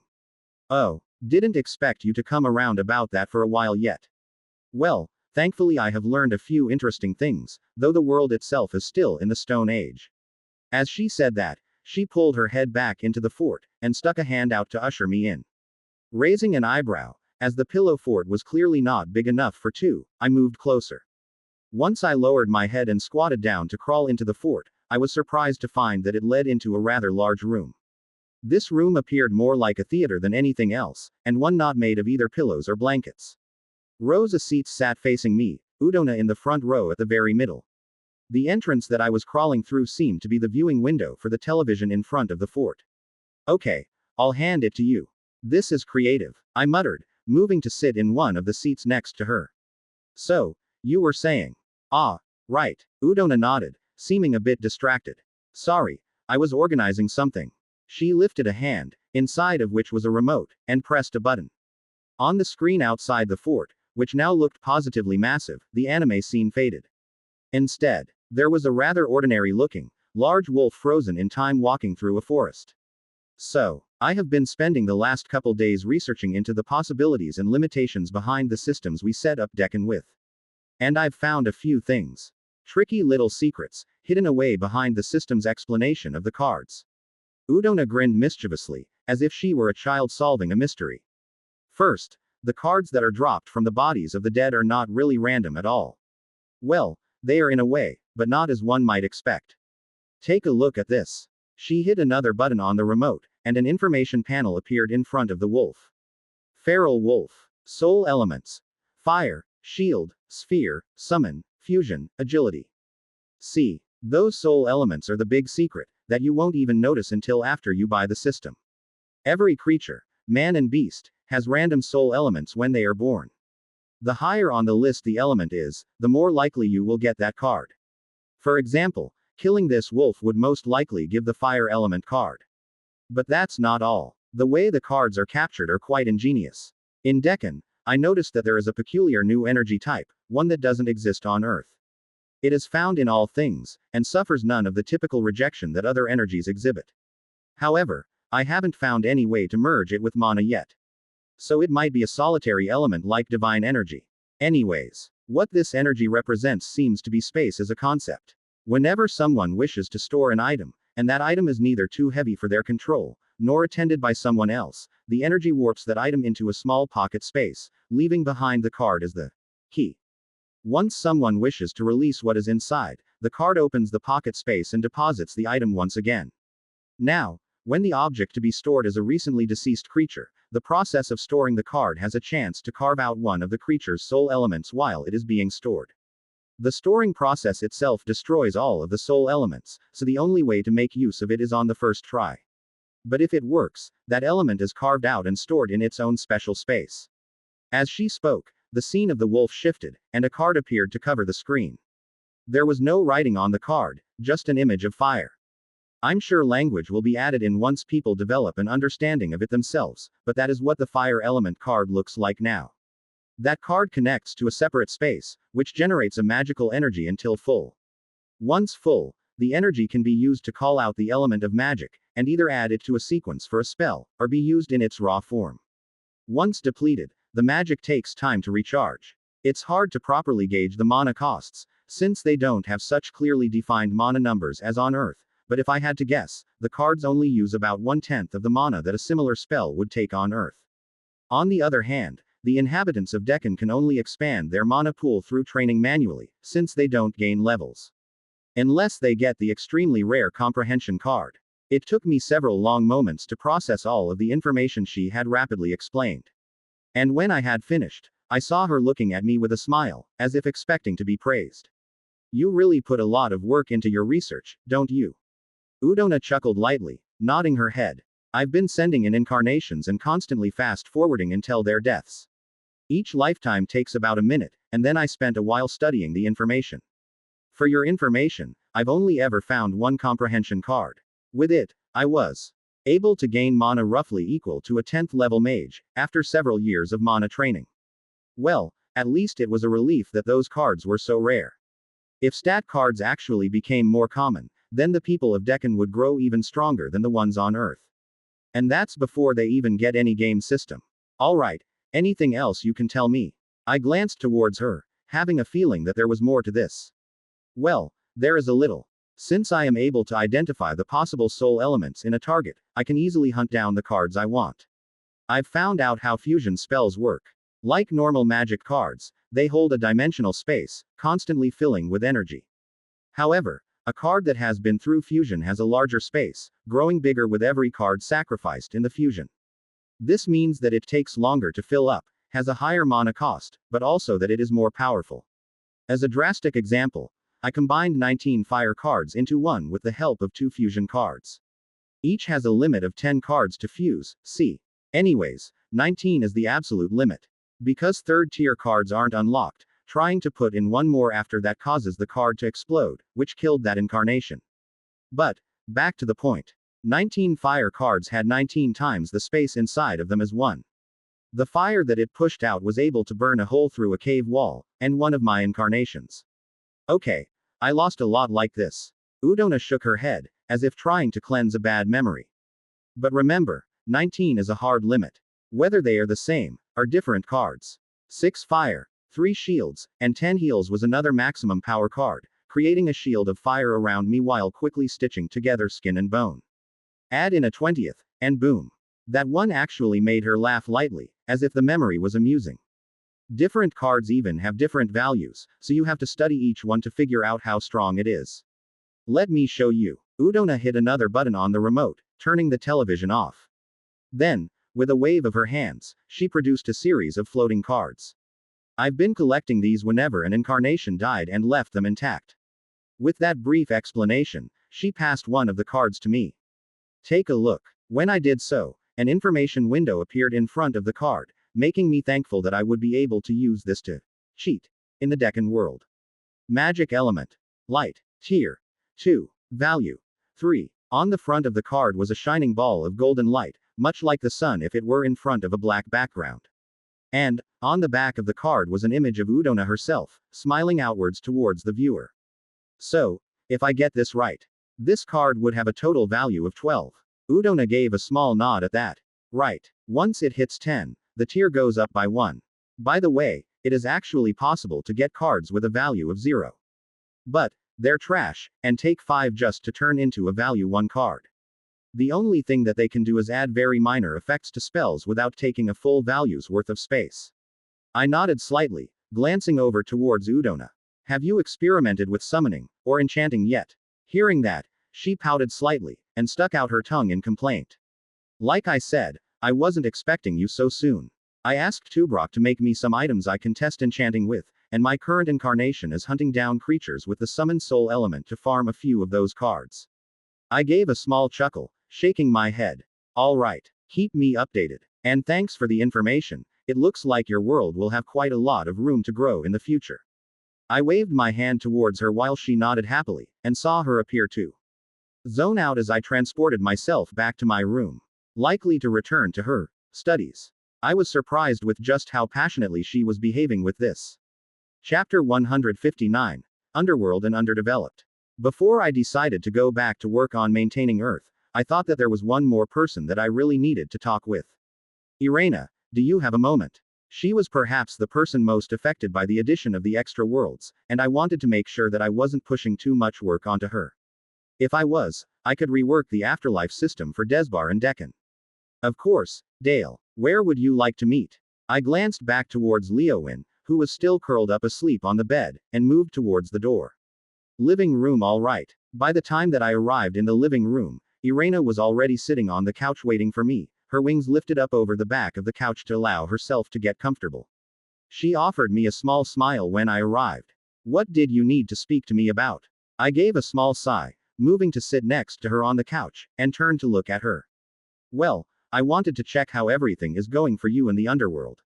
I'm not giving you too much to do with the extra worlds now, right? Irena closed her eyes, slowly shaking her head at the question. Not at all. In fact, we had a recent population boon from when you had everyone stop guiding their civilizations. Thanks to that, the numbers in the underworld are growing a lot faster than before. I didn't honestly know whether to take that as a good thing or a bad thing on my part. Irena seemed to notice my expression, her smile turning knowing. Don't worry, it really does help overall. The increase in numbers let the current governor expand both the retrieval army and the merchant sector. Okay, that was a bit interesting. I see. What about the development? Nothing bad happening. Irena sank into thought when I mentioned that, possibly taking a moment to check for herself. There's a small war going on, but I expect it to be quelled within a week. The governor holds over 80% of the army, with various other leaders controlling small portions for local security. A few of them teamed up to rebel, is all. Aside from that, our research has gone quite a ways beyond what Earth has in terms of artifacts. If I had to put it in Terra's terms, I think we are nearing mastery of the first tier, but are lacking direction in understanding the second. The addition of souls from both Deccan and Desbar actually help with this, as they all provide a fresh outlook. And, people are beginning to understand that time seems to flow differently in the underworld. For now, at least. Once she said that, she flashed another knowing smile towards me. All right. Well, is there anything that you need? Anything that could help with the underworld management? Again, Irena lapsed into thought, before shaking her head. Nothing that I can think of, Dale. Though, I have an idea I would wish to suggest. Something that my governor asked about some time ago. I motioned for her to continue, and she did so. At this point, the number of souls have grown beyond the minimum requirement to establish a regular patrol in most populated sectors of the three worlds.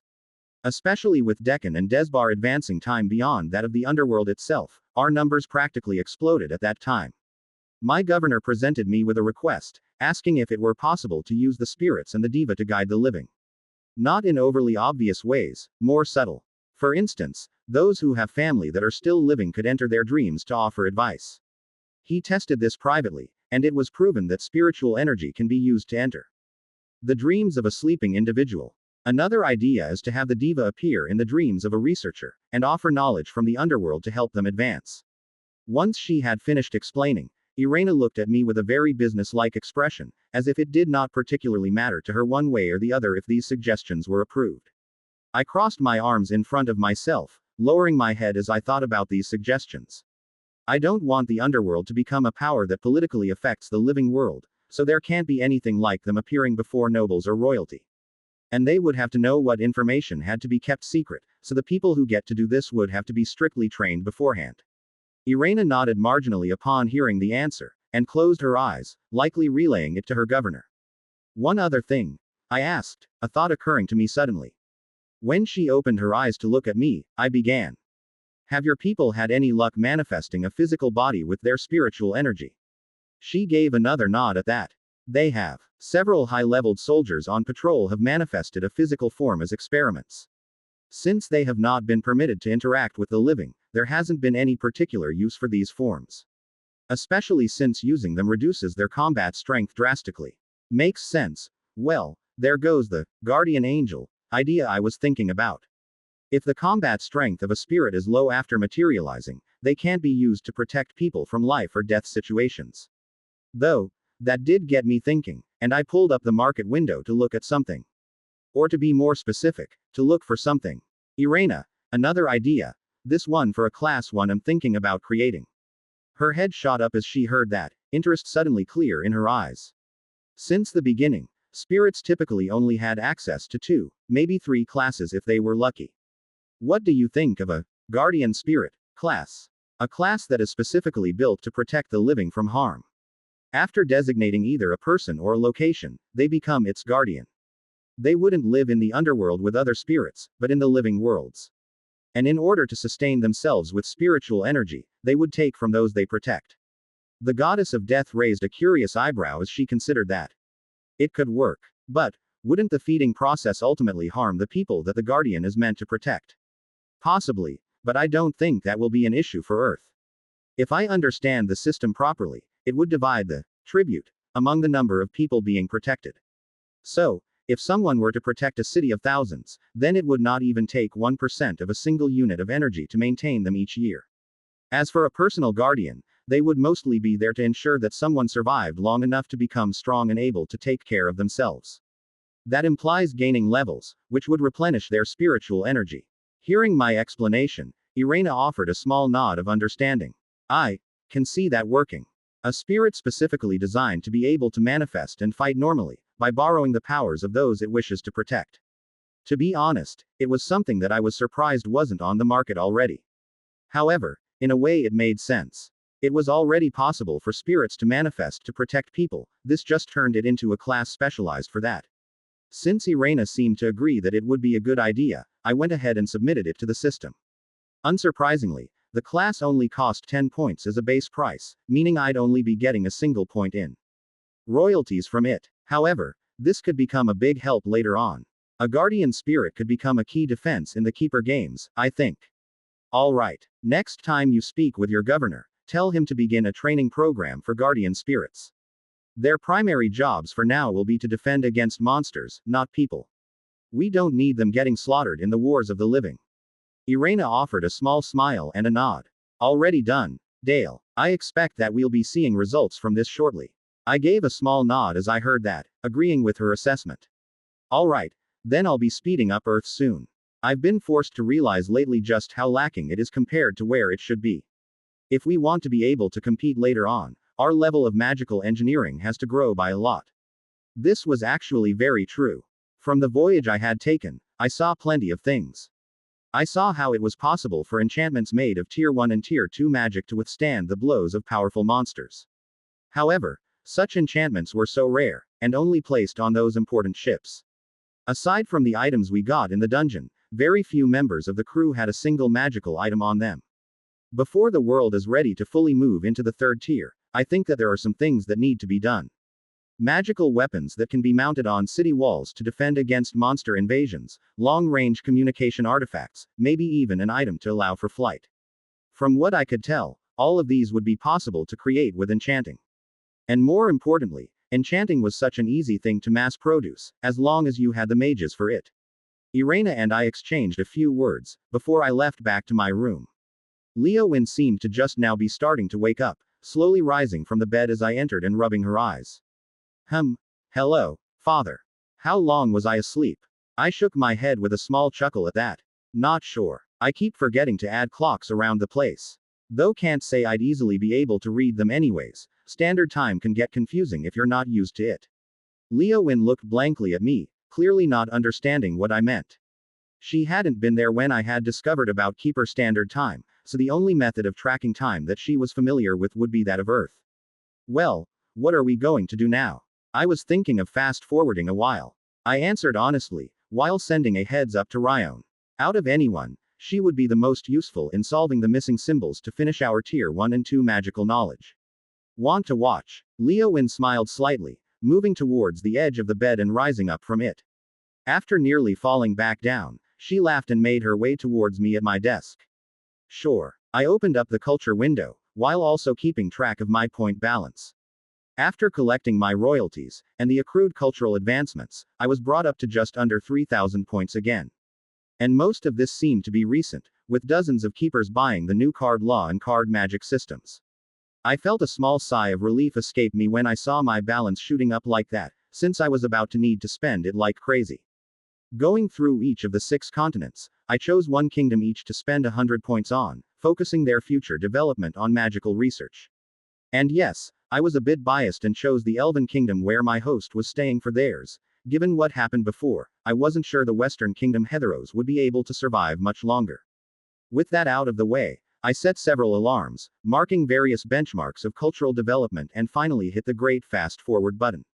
If none of the conditions were met, it would move a full 2,000 years in one leap, though I doubted that it would take even half that time. Chapter 160. Strength in Unity. The kingdom of Hetheros had easily claimed several of Gandor's major cities, failing in only two key points. These points were the capital itself, and Cowabunga. Inside the capital, the strongest army of the kingdom was present, so it was no wonder that they had endured. But as for Cowabunga, even the elven queen had been surprised when she heard that it had prevailed. It did not take long for the news of the strangers that came in with the tide to reach the ears of the queen, and how they had fought back the elven army that was 1,000 strong, including even 10 pinnacles. But what really struck awe into her was the fighting strength of these strange people. Over 200 combatants, all at the pinnacle of power. Each one could themselves represent an army of 1,000 normal troops. If they all moved as one, it was possible that they could crush an entire kingdom on their own, given enough time. Queen Allure of Gandor sent a message to Cowabunga by way of a druid, requesting a meeting with these people. She was soon made aware of the difference in language between the two people, but such things mattered little to her. What she was facing now was the life and death of her family, herself, and her entire kingdom. Thankfully, they had already been working on solving the matter of communication, and one among them had made great progress. With him included, a diplomatic party was sent to meet with Queen Allure. She wished to incorporate their strength into her kingdom, to give them the power to fight back against Hetheros, and keep the oldest kingdom of the elves safe. Unfortunately, it seemed like her wish was impossible. Among this party was a member of their own royalty, someone who could not simply stand beneath another flag. Instead, they negotiated a deal. There was a large amount of unused land within the borders of Gandor, and Queen Allure designated some of it to the strangers to establish their own kingdom, forming an alliance between the two. While this may seem like she was simply conceding the land, there was actually more to the queen's plans. The land that they had been given was surrounded on all sides by Gandor. It was safe to say that they still had a degree of control over this new kingdom, even without any political maneuvering. After all, they held the wealth of the elven nation while the newcomers had little. It would be easy to tax any trades coming in and out of their territory. But still, this gave the newcomers what they wished for, so they agreed to fight. A mere 3 months after the negotiations were finished, the new kingdom had been established with its first city. Their ruler, Queen Disney, quickly took a king from one of her own. When these beastkin moved, they shattered Hetheros. Elves were a patient people, they could go months or even years before launching a second offensive, giving their people time to rest and improve. The beastkin, however, struck with a primal ferocity that shook the hearts of any who saw them. Every day, they moved with a small force of Gandor and reclaimed a city. When the armies of Hetheros had been slain or surrendered, the beastkin left. And once Gandor's territory had been reclaimed, they moved on Hetheros itself. The towers of communication simply could not keep up with the reports as city after city fell. It was the greatest bloodshed that had ever been spilled in the elven lands, but it was short-lived. In less than a year, Hetheros had been conquered, their territories and people added to Gandor. Having seen their power firsthand, Queen Allure could not help but fear this little kingdom, who had only a single city. Through all of their battles, they had only lost 2 of their pinnacle fighters, with the rest still being in pristine condition. Yet despite her fear, she knew that she could not attack. The pinnacle forces of Hetheros had been mostly wiped out, and Gandor had to supply their own to reinforce the defenses of each city. They simply could not afford a battle against the much more concentrated power of the beastkin. And so, their alliance was maintained, neither side having the means or desire to attack the other. But soon, the elves learned another truth of the beastkin as the years passed. They aged far faster than the elves themselves, fading away after a mere century at most. But at the same time, this also caused their numbers to grow. The original 250 beastkin became over 1,000 after that 100 years, and their strength had not diminished in the slightest. Thanks to having so many powerful fighters, the path had been paved for their young to grow. The second generation may not have all turned out to be just as powerful as their parents, nor the third, but their numbers made up for that fact. From the second generation came a mere 100 pinnacle existences, with another 100 from the third, maintaining the core of their strength. However, by now the elves cared little, for they had their own matters to focus on. Their scholars had learned of the truth behind the dungeons, how they gifted magical treasures to those who showed their strengths. Many refused to believe so at first, until the beastkin showed them a rather unremarkable bag. A bag capable of instantly storing and retrieving items far larger than itself. Queen Allure pleaded with the second generation Queen of Zoriark, the beastkin kingdom, to trade for the bag so that they could study it. However, This queen remained firm in her ideals. She would not give up the bag, and allowed her own people to study it first. Instead, she promised to trade them another if they proved able to reproduce its miraculous effects. Queen Allure was not pleased with the decision, but also could not act rashly. She had learned over the years that the Beastkin had established more cities, using the islands off the coast as their territories. If the elves attempted to wage a war at this point, it would be a simple matter for Zoriark to evacuate its small numbers to those islands, islands where the elves had not explored. Instead, they focused on scouring the land, looking for any other dungeons which they could claim as their own. It took them dozens of years, but they indeed found one, where they least expected it. One day, a druid had been walking past the palace in the capital city of Gandor, when he felt that he could simply no longer feel the presence of the world around him. When the report was given, it was found that a dungeon had been existing beneath the palace all along, too deep for them to feel its effects. Naturally, there were those who wanted to destroy it immediately, as it posed a threat to their very lives. However, the Elven Queen was forced to remember the miraculous items that dungeons bequeathed their champions. In her eyes, this dungeon was not a catastrophe, but a blessing from the goddess herself. But first, she had to negotiate with it. The information on the dungeons from the Beastkin had been extensive, so she knew that any who died within the dungeon's territories could never find the goddess's embrace. She invited a scholar of Zoriark to communicate with the dungeon through its own language. She wanted to know what the dungeon wanted to remove its territory from the surface. Thankfully, this dungeon seemed surprisingly intelligent, even by the standards of Zoriark. It easily communicated through the dungeon's language. All it asked for was a yearly tribute of metals and different types of wood, and in return it would keep its territory beneath the ground. Queen Allure was ecstatic with this deal, and immediately agreed. However, along with its intelligence, the danger of this dungeon was also incredibly high. There were not only monsters scattered throughout it, but also magical traps carved into the stone walls. Some spells the elves had never even seen before, and they were forced to study to learn of the effects. With great danger, though, came equally great spoils. Although they did lose one of their pinnacle forces in the endeavor, they had beaten the dungeon's test, and slain its final boss. A towering robed skeleton holding a giant scythe, that seemed to cut through the very air it tread. Unfortunately, the scythe disappeared with the skeleton, but the rewards had been worth it. Gandor finally had their own storage bag to study, and this one seemed to hold even better storage abilities than the one in Zoriark.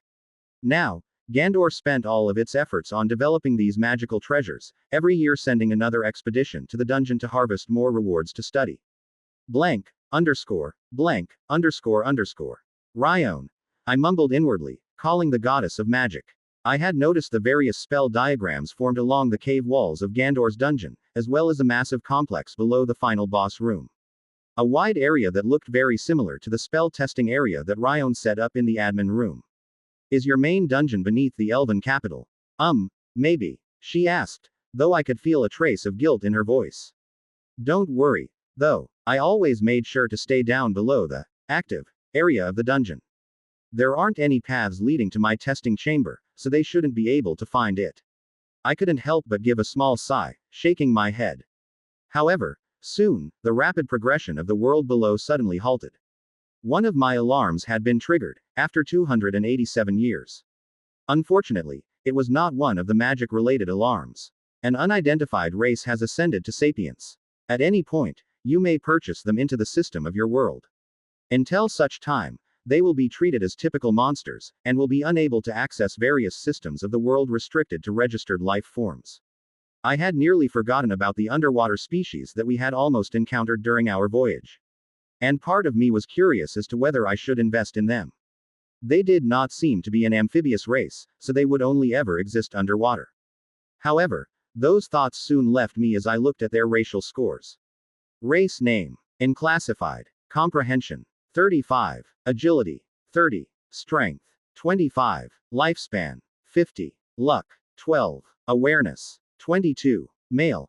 Female ratio. 2.3. Example adult male. Example adult female. Racial abilities. Telepathy. Extremophile adaptation. It may have been because they lived in the deepest parts of the ocean, but their physical abilities were completely obscene.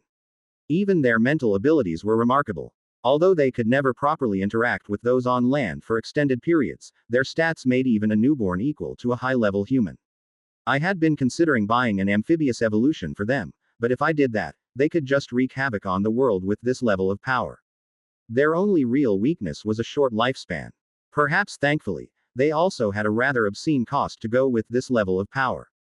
450 points just to purchase this race, over double what the Herrick had cost. I had to shake my head at that price. While I could afford it, it was not an easy purchase. So, I sent out a message to everyone. Alright, people, it's time for another meeting of the gods. We have a new race that we need to discuss. If we did get this race, they could be a huge help later on. But I wasn't sure how much they would even be able to develop before the games began, and I couldn't rely on them as a layer of defense if they were still in the Stone Age. So this was a decision that had to be made by everyone. Chapter 161. Merkin, FCK yeah.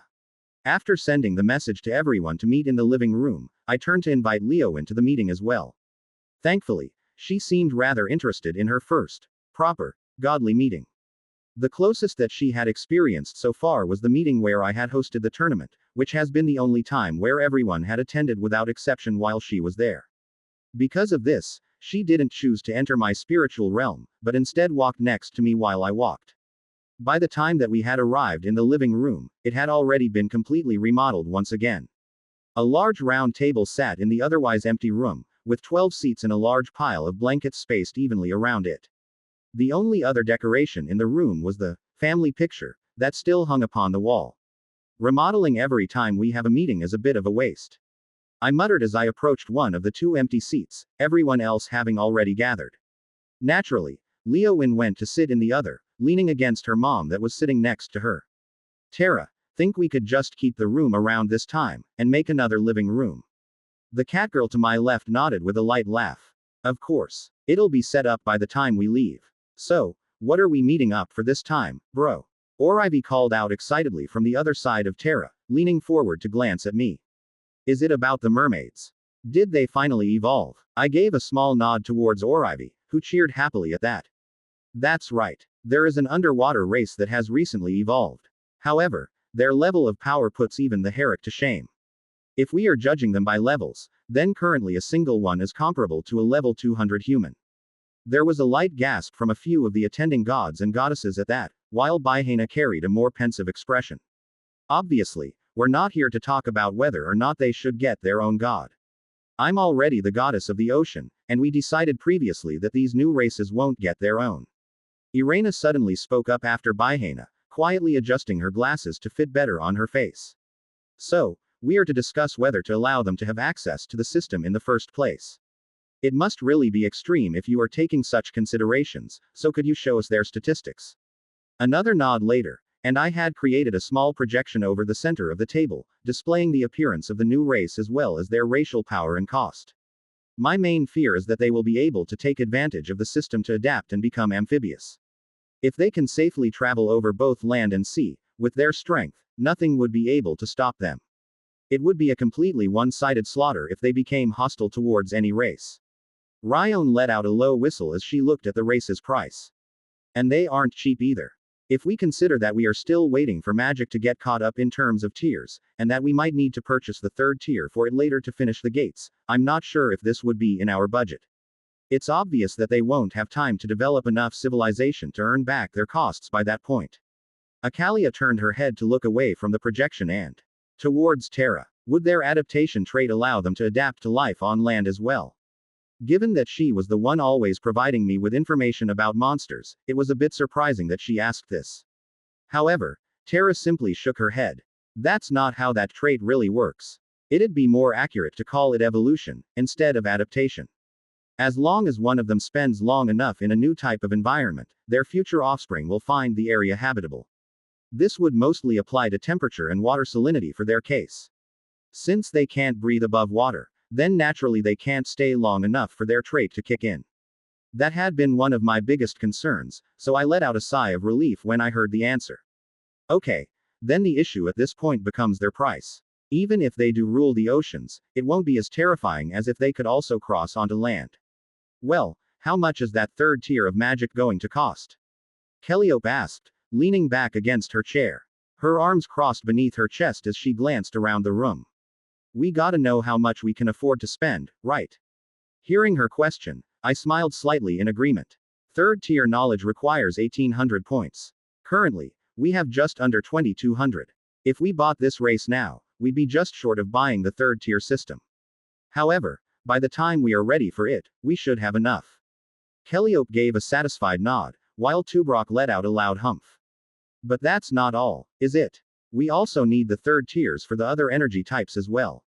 Magic alone's not gonna cut it. So really, it's not 1800 that we need, but over 7000. Not to mention, we don't have the tier 2 information yet for Mostadem. In total, we'll probably need near 9000 points to make the gates. Ryan visibly winced when she heard that price, as if it hurt her merchant soul. That is quite the spending. We've never gone above 3000 with just Dale's balance. The odds that we'd be able to afford all of that by the time that Earth finishes mastering Tier 2 magic is slim, to say the least. Seeing the chances of her getting the mermaid race dwindling further, Ivy had a sullen expression. But that just means we need to earn more points. We can do that, right? All we have to do is make more worlds like Ashley's and Udona's, or submit more stuff to the market. She glanced around at the rest of the group hopefully, but Udona only shook her head to deny that claim. We already know that the more worlds we have when the gates go up, the higher our power rating will be. And that will make it more likely to put us up against an enemy that we can't afford to face. I might have been able to exploit that flaw in the Keeper's Cards game, but that's just because there wasn't another player on my level of power once I got going. So it's only creating new systems, then. Tribal spoke up for the first time, his eyes still locked on the projection. Ones that will be popular enough to earn us large amounts of points in little time. That's not too hard, though, right? This time, it was Ashley that spoke up, her wings folded in front of herself to cover her. She carried a pensive expression as she considered the problem, her eyes narrowed with her hand on her chin. I mean, Dale has created a few of those already. Systems that would seem like common sense to people from our world, but other keepers haven't thought about yet. Why yeah, that's not a hard thing at all. Bro is amazing. He can earn us a ton of points if he really tries. Ivy's eyes practically glowed as she looked at me, seeing a ray of hope in Ashley's words. Unfortunately, I had to shake my head. It's easier said than done to create new ideas that people haven't thought of before. However, after saying that, I put on a small smile. But that's only when I do so on my own. We already saw Udona coming up with new system ideas that have been earning us a good bit of points. If everyone focuses on creating new ideas, and we list them all on the market, we'll certainly increase our chances. Tara nodded approvingly at that idea. There's also achievements, but the only achievements that would allow you to earn a large amount of points are either ones for creating rare types of systems, or things that would genuinely put your life in danger. Risk versus reward. No. Leowyn suddenly shook her head, leaning back up away from Ryan. I don't want father to put himself at risk only for a few points. Besides, if he dies, we all die, right? There was a moment of silence at her words, after which everyone showed their agreement. Tara gave a warm look towards Leowyn, approving of her outburst.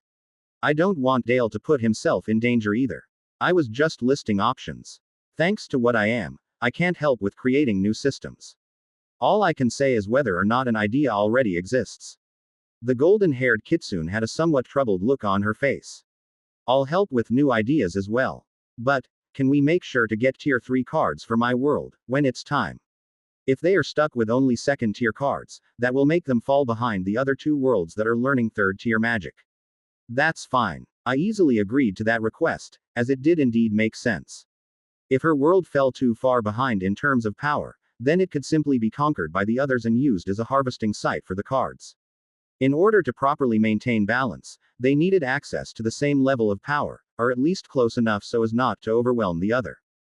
Desbar was going to be using the same form of magic as Earth, so buying the knowledge for one counted as buying it for both. Only Deccan was left out alone with this. All right. Udona gave a satisfied nod, clenching her fists. I'll spend the next 1,000. No, the next 5,000 years coming up with ideas, then. At her mischievous grin, some of the people around the table seemed to realize something.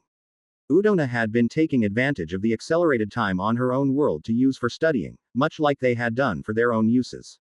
Ryan even actively researched new magic during these periods.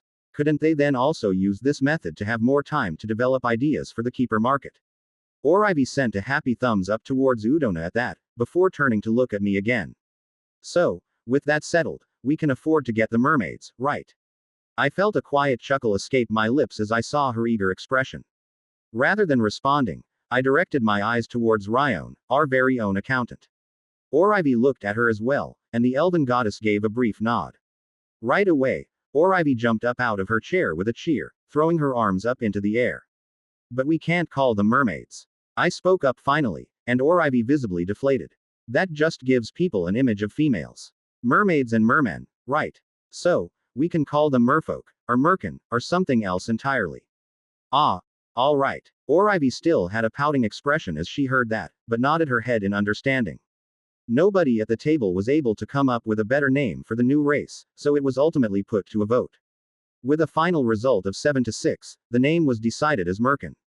With their name decided, I felt a small pain at the spending of 450 points in one go to buy a new race. It's an investment, Dale. A long-term investment. When I get back to my room, I'll be speeding things up once again. Does anyone else have anything to bring to the table before the meeting ends? Most everyone shook their heads, except for Bihana and Tubrok. Those two nodded, and seeing that each other had something to talk about, Tubrok motioned for Bihana to go first. There was another successful expedition from the Beastkin roughly 50 years after the first. However, this one ultimately landed on the human continent. They haven't encountered the humans yet, as they have been focusing on consolidating their power, but the encounter won't be far off. Tubrok spoke up as well. And another one landed on dwarven shores near 100 years ago. We've got no interest in the water, so they've yet to meet the dwarves as well. We keep our holds further ashore. I glanced towards the Beastkin sisters at that, to which Akalia shook her head. After the report was sent back about successfully colonizing the Elven continent, the Beastkin tried several times to send a repeat voyage. But without so many high-level escorts, they kept getting slaughtered by either the storms or sea monsters. It took about 50 years for a second group like the first to be raised, but they went off course and didn't land at the right spot. Then 100 years later, same thing. The only real difference is the connection with the human continent. They got really lucky there, and managed to find enough islands to form a portal network all the way across. So those two continents are now directly connected through the Beastkin druids. I couldn't help but send a glance towards Bihana after hearing that. I'm not going to be watching over this war constantly, I warned her, and she gave a helpless shrug of her shoulders.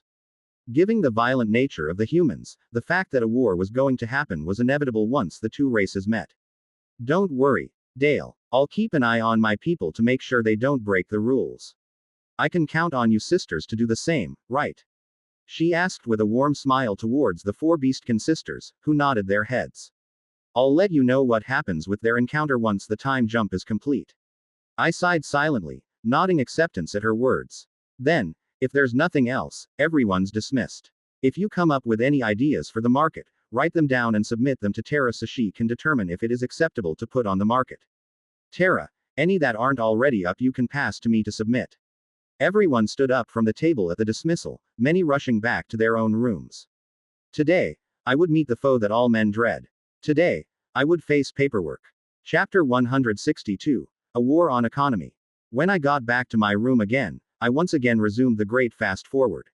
Now, there shouldn't be another race that was close to ascending, so that limited the number of reasons for my alarms to go off. All that was left now was either impending natural disasters, certain technology developments, or the off chance that one species was about to send another towards extinction. Thankfully, the first alarm that went off was for development, as opposed to destruction. 100 years after the acceptance of the Merkin race, the Zoriark Kingdom successfully developed one of the items on my advancement checklist. This particular invention was the status orb, a gem that was based on centuries of study from the special glasses found in the dungeon.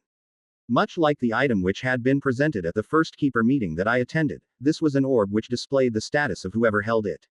This included their name, race, and everything else that appeared on their information window.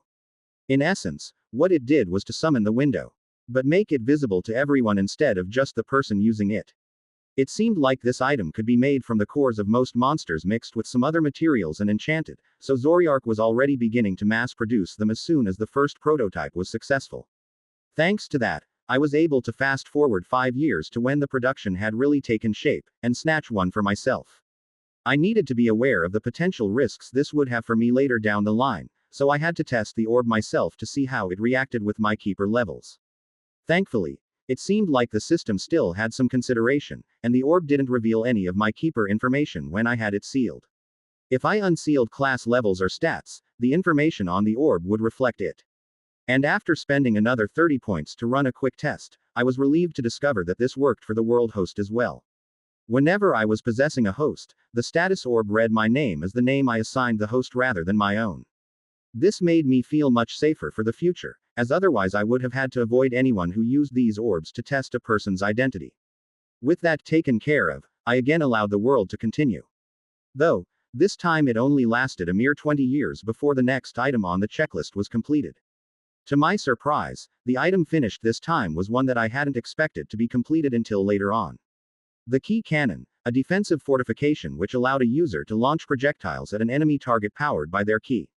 This wasn't like the bow that we found in the dungeon, because it did not produce the projectiles itself. But it was still a decent substitute for a typical siege weapon.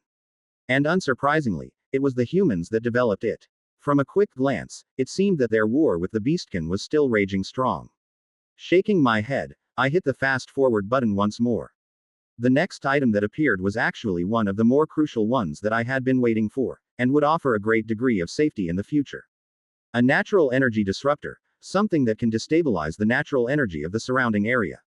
This item wouldn't remove the majority of a druid or shaman's powers, but it would nullify one very important trick of theirs.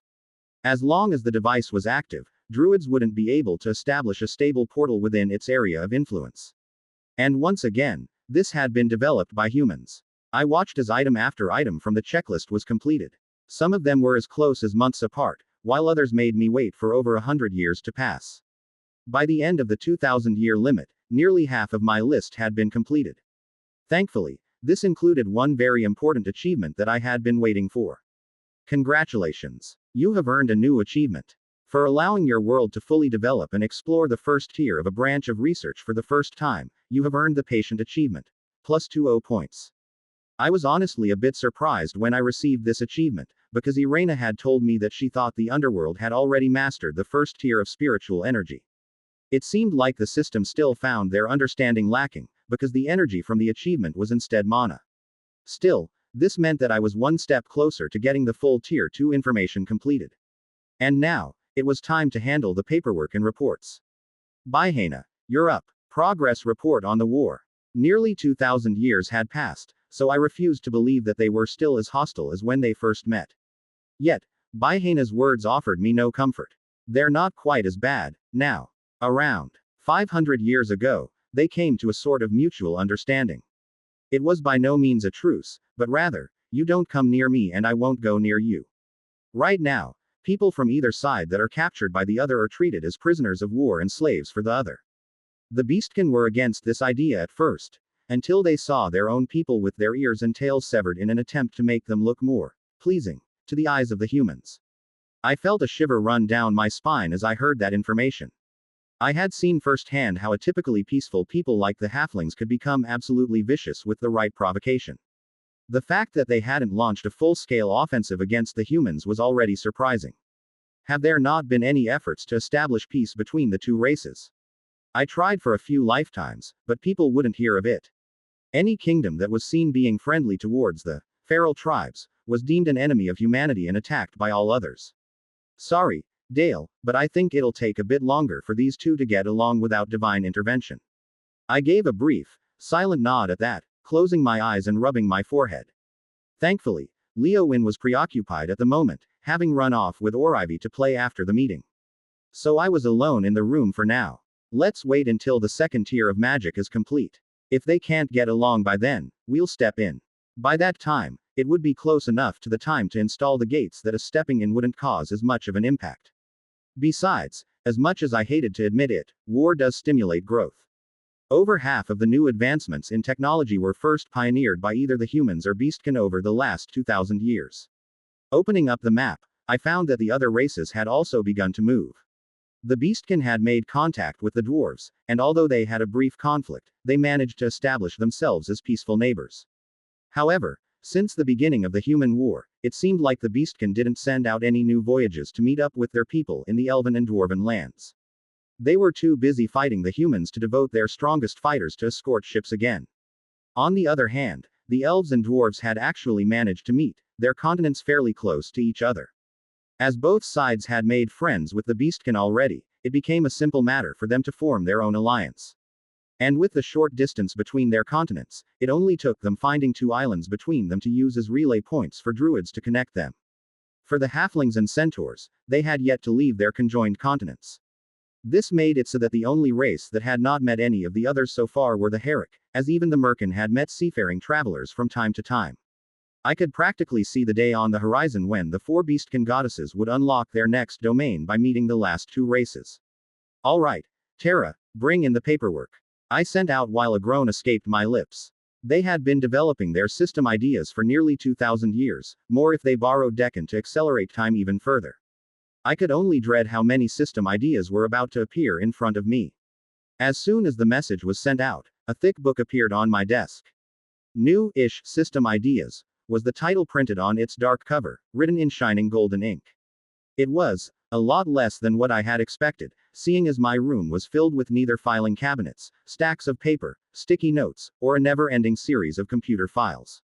Shaking my head, I realized that most of their ideas must have been rejected as having already appeared in the market. So I opened the book to begin looking through what was next, bracing myself for the possibility that the book was bigger on the inside.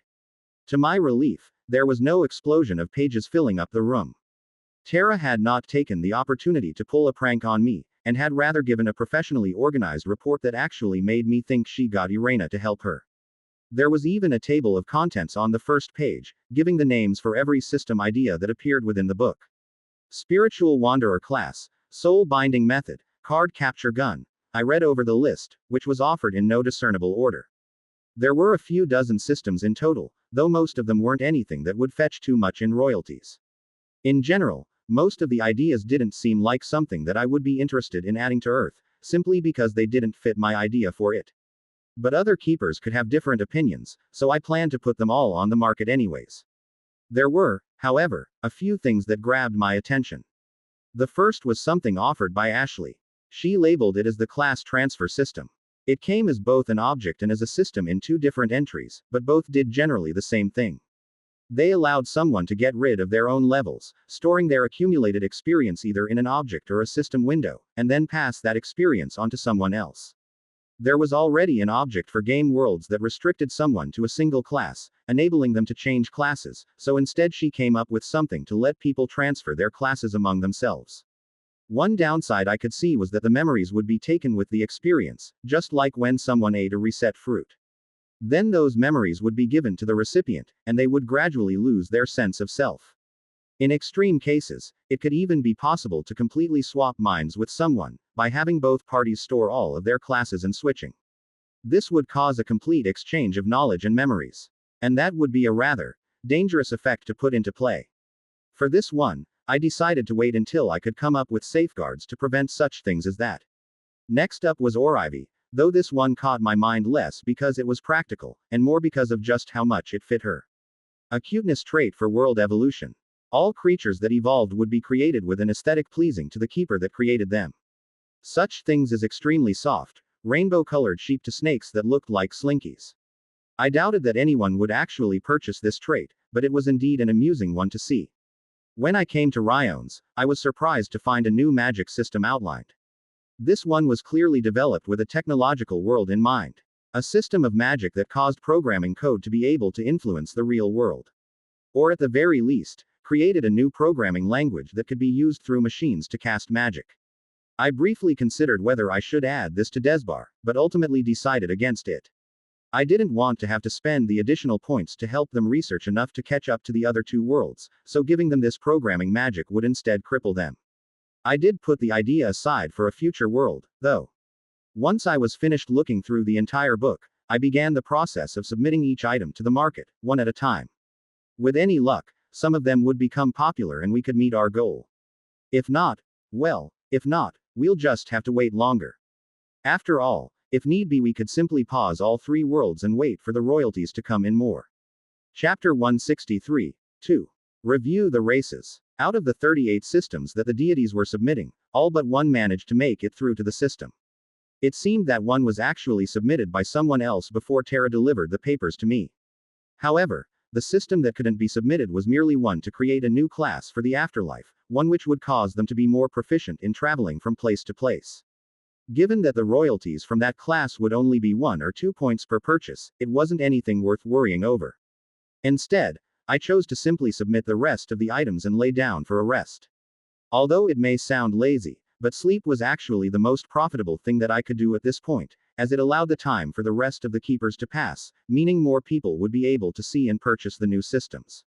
Blank, underscore, blank, underscore, underscore. Along the sandy shores of Ulduin, a large group of Herrick stood. In front of them was their latest creation, a ship to sail to far-off shores. However, the Herrick knew the dangers that lurked within the deeps. They had spoken to the ones beneath the waves. This was not a boat to sail the seas, but the skies. The boat had the same general shape as ones which sailed along the waves, but with several important differences.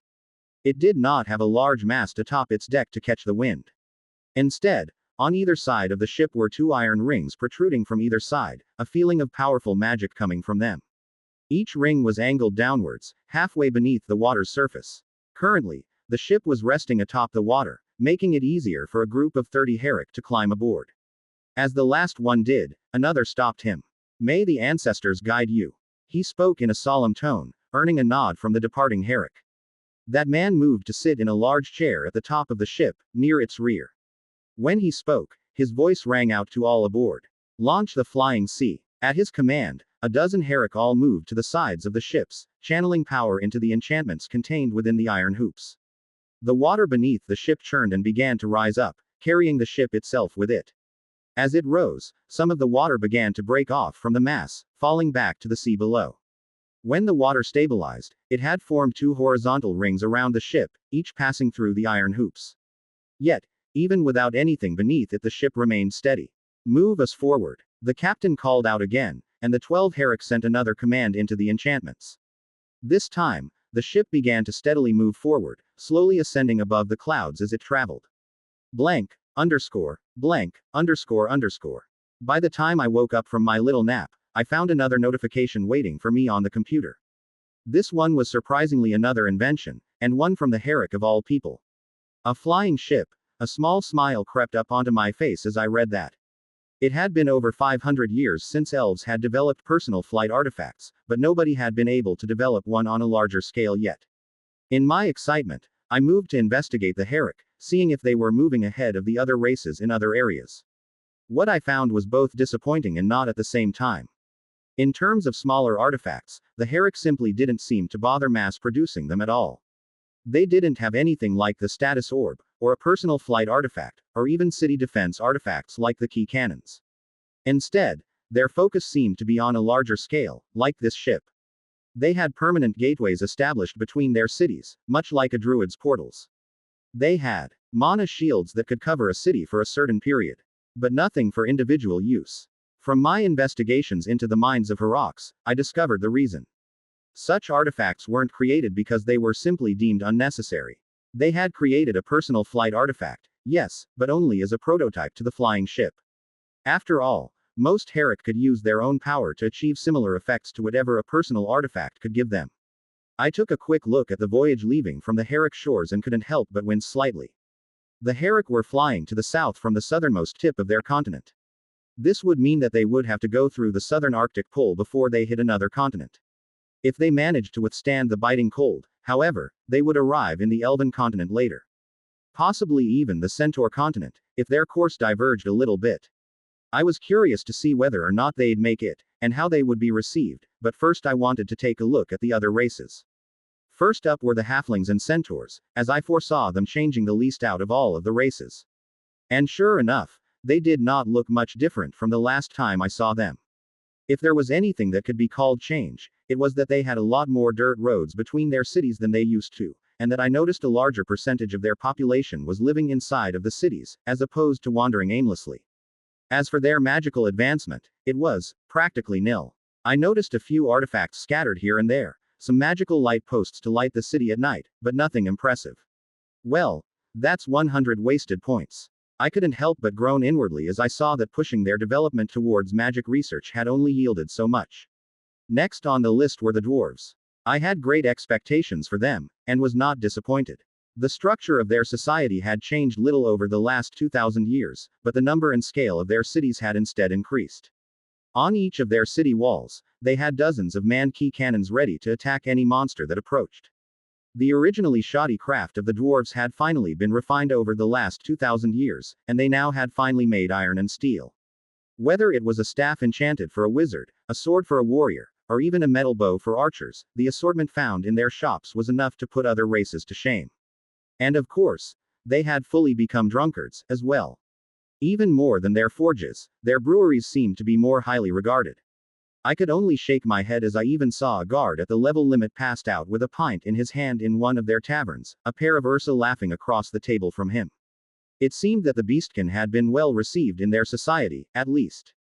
Moving on, I turned my attention towards the elves, the shining jewel of magic. From what I could tell, the elves had managed to reproduce several artifacts from the dungeon, mass-producing them within their own borders. The bags of holding were a particularly significant export to both Zoryark and the Dwarven continent, but they always kept the enchantment method for it a secret. The towers of communication iconic to the elves had likewise received a massive upgrade. Thanks to a long-range communication artifact, they no longer had to wait for days to deliver important news all across the continent. They were even able to relay information all the way to the Dwarven continent, through use of their relay towards in between. I'll have to go down and pay another visit soon, for a closer look. I promised myself with a brief nod, before turning my attention towards the humans. There was no surprise when I saw that they had excelled in the production of weapons. Whether it was the bows that fired key arrows, or primitive firearms that were fueled by mana, the humans had begun to mass produce them to fight their war. Of course, their defensive structures were just as impressive. Along the coast, they had several forts built with key-enhanced stone bricks.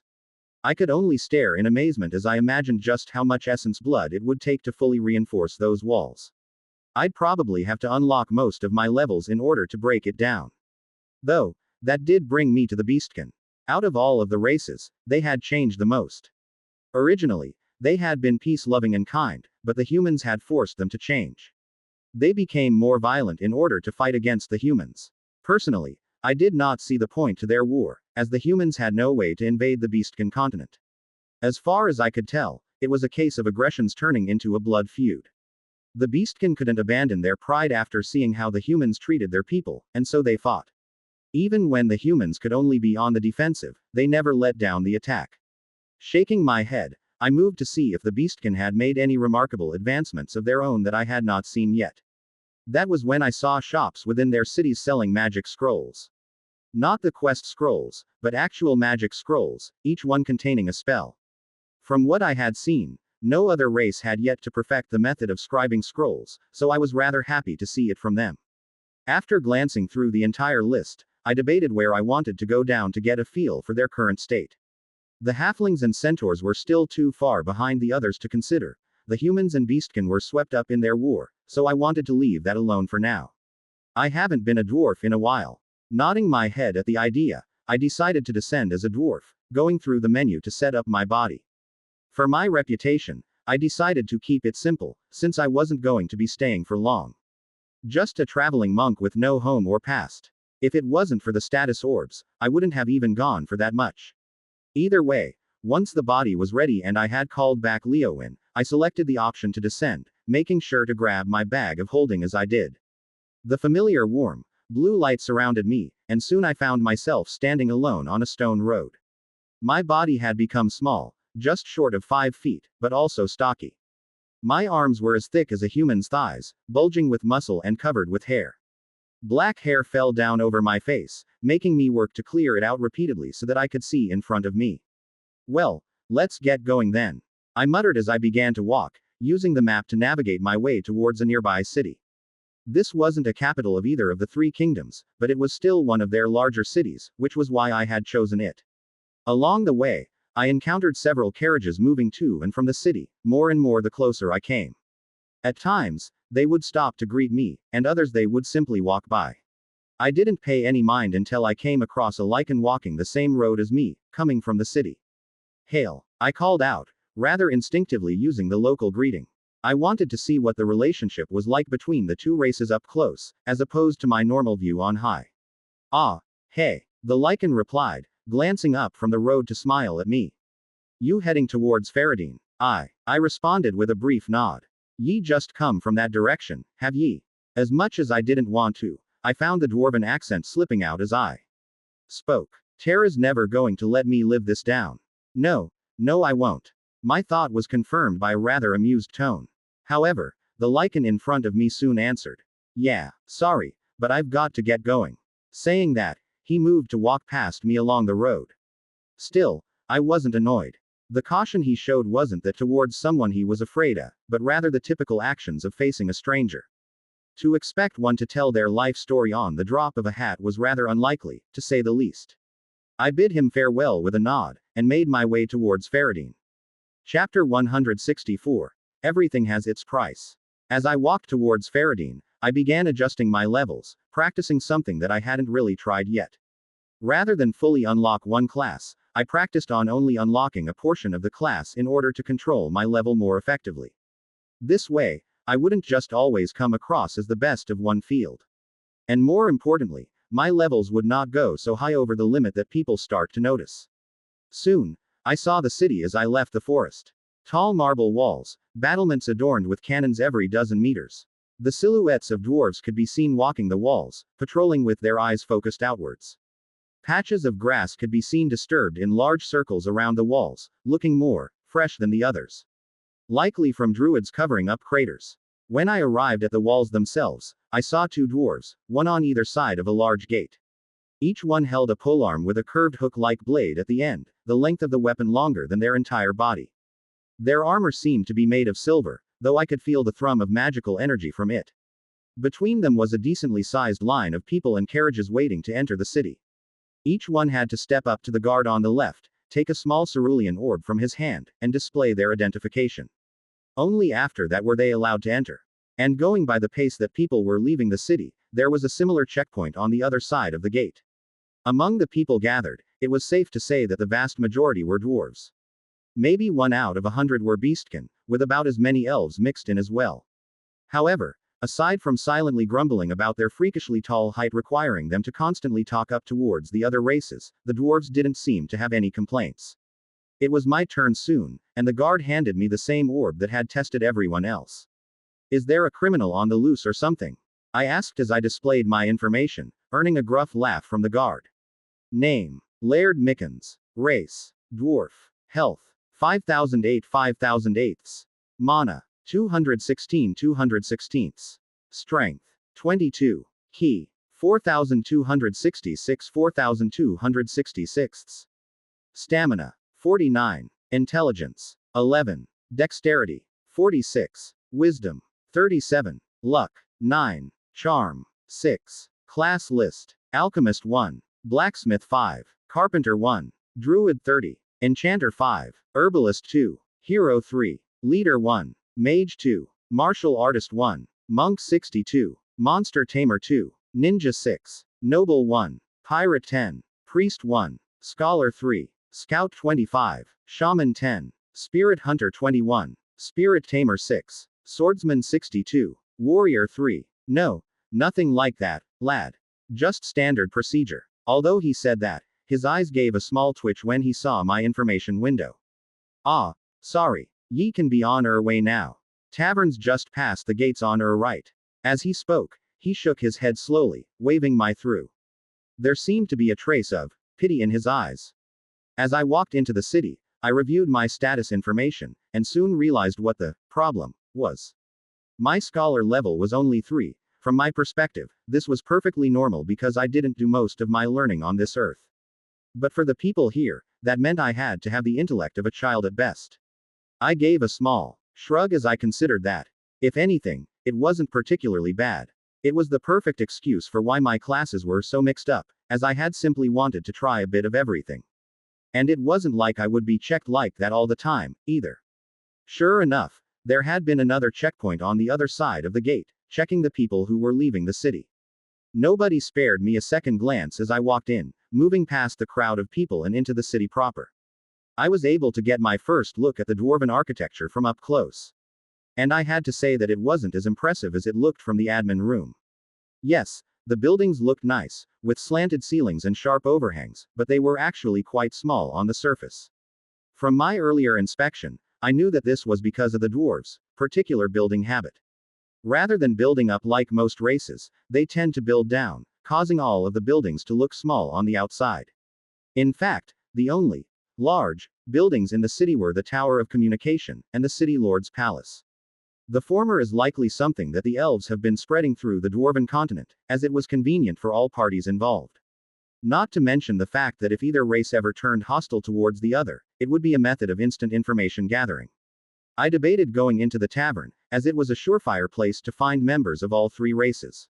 However, I didn't exactly have any coin to pay my way, and I didn't trust myself enough to not do anything stupid if I got drunk. So instead, I wandered the streets, occasionally stepping in to look at the goods in a store. Whenever I found interesting items, I gave them a glance to identify their properties before moving on. Some of them had effects that I hadn't even thought of including in my checklist, such as a two-handed sword I found which was able to create a shield of ki around its wearer. Or a shield that was able to absorb mana from a spell and fire it back in a concentrated blast. Of course, there were other items available as well, such as a selection of bags of holding. Each one had a rather outrageous price tag, easily enough to purchase an entire house, if I was calculating the currency properly. Either way, they were ridiculously expensive. To my surprise, I also managed to find a selection of spell iron and key iron weapons, showing that the dwarves had gone a step further than I had initially expected. This made me feel rather safe in regards to the spell iron blade that I myself carried, as it could no longer be seen as an otherworldly artifact. Of course, it was still strong enough with its added enchantments to put what the dwarves produced to shame, but given that it was personally made by Tubrok, that is no surprise. Continuing on my way, I saw examples of the beastkin, elves, and dwarves interacting with each other. Of the three races, the only ones that seemed to have even a somewhat strained relationship were the beastkin and elves. And this wasn't a hostile relationship by any means, as there were still several places where they could be seen enjoying each other's company. Rather, it seemed that some of the elves were wary of the beastkin. This was enough to make me curious, but I decided to wait to investigate until after I returned to the admin room. Right now, I was simply looking at what the world had to offer. Unlike when I descended in the beastkin city with Terra and Orivy, there was no festival going on. Nothing particularly eye-catching. At least, until I got to the center of the city. There, I saw an auction underway in the middle of a crowded intersection. Given the presence of guards protecting the stand, it seemed to be a sanctioned event. Alright, lads and ladies. Next up, we've got the spell-woven armor produced by Max and Erans. As the dwarf on the wooden platform spoke up, he unveiled one of the tall stands near him, showing a suit of metal armor within a glass cage. The armor drew in shouts of admiration from the crowd of all three races, though only the dwarves were bidding. After all, armor doesn't magically adjust to fit a wielder, so only a dwarf of roughly the same size as it was made for would be able to wear it. And sure enough, after a heated bidding war, one lucky dwarf dressed in fine silver armor walked up to claim his prize. Thank ye, thank ye. Now, this is where things start to get a bit unsavory. I'd like to remind everyone not to cause a ruckus. Our remaining items to auction are all crime slaves. There was a silence that spread over the crowd as the auctioneer announced that these young lads and ladies stirred up trouble, and instead of rotting in a dungeon, they chose time as a servant. With those words, he unveiled the last three standing cages, though these looked far more like cages than the glass display for the armor. Iron bars holding back the sullen faces of three individuals. The first was a young dwarven man, likely barely of age with dark blonde hair. The second was a felon woman who looked to be in her 30s. And finally, an elderly dwarven male, his sharp eyes scanning the crowd. Each one had a tattoo on their foreheads, in the shape of a rolled-up scroll. As ye can see, they've already entered into a binding contract. The auctioneer announced. Until their term expires, they shall obey the one who purchases them. So, let's start with the Ulas. The auctioneer stepped up towards the cage with the felon woman, and shook his head sadly. Sorry, miss, but it's not often we get folk, so I gotta start you off. After saying that, he turned to the crowd. This is Jinra Skull. Her crime is using magic to burn a farmer's fields. The term of her contract is 10 years. Per the rules agreed upon, she cannot be ordered to undertake any sexual acts. She is also permitted to defend herself from violence used against her. The woman in the cage glanced down towards the masses, the sadness evident in her eyes. I could tell from observing her that she was a fairly high-level mage. And in fact, focusing in closely enough on her thoughts, I knew that she was in fact guilty of this crime. It may have been to kill a monster attack the land, but she had used fire magic to kill it, resulting in the burning of a farmer's fields. While accidental, she had cost a man his own livelihood. If my guess was correct, the addendum to her contract that the auctioneer specified at the end was precisely because her crime was recognized as a justified accident. Most likely, had it been malicious intent, no such leeway would have been given otherwise. Before the auctioneer called for the bidding, he beckoned Jinra forward, and she placed her hands outside of the cage. The auctioneer placed a status orb in her hand, and she displayed her information to the crowd. As I had observed, she had just over 100 levels in mage, as well as a few in enchanter.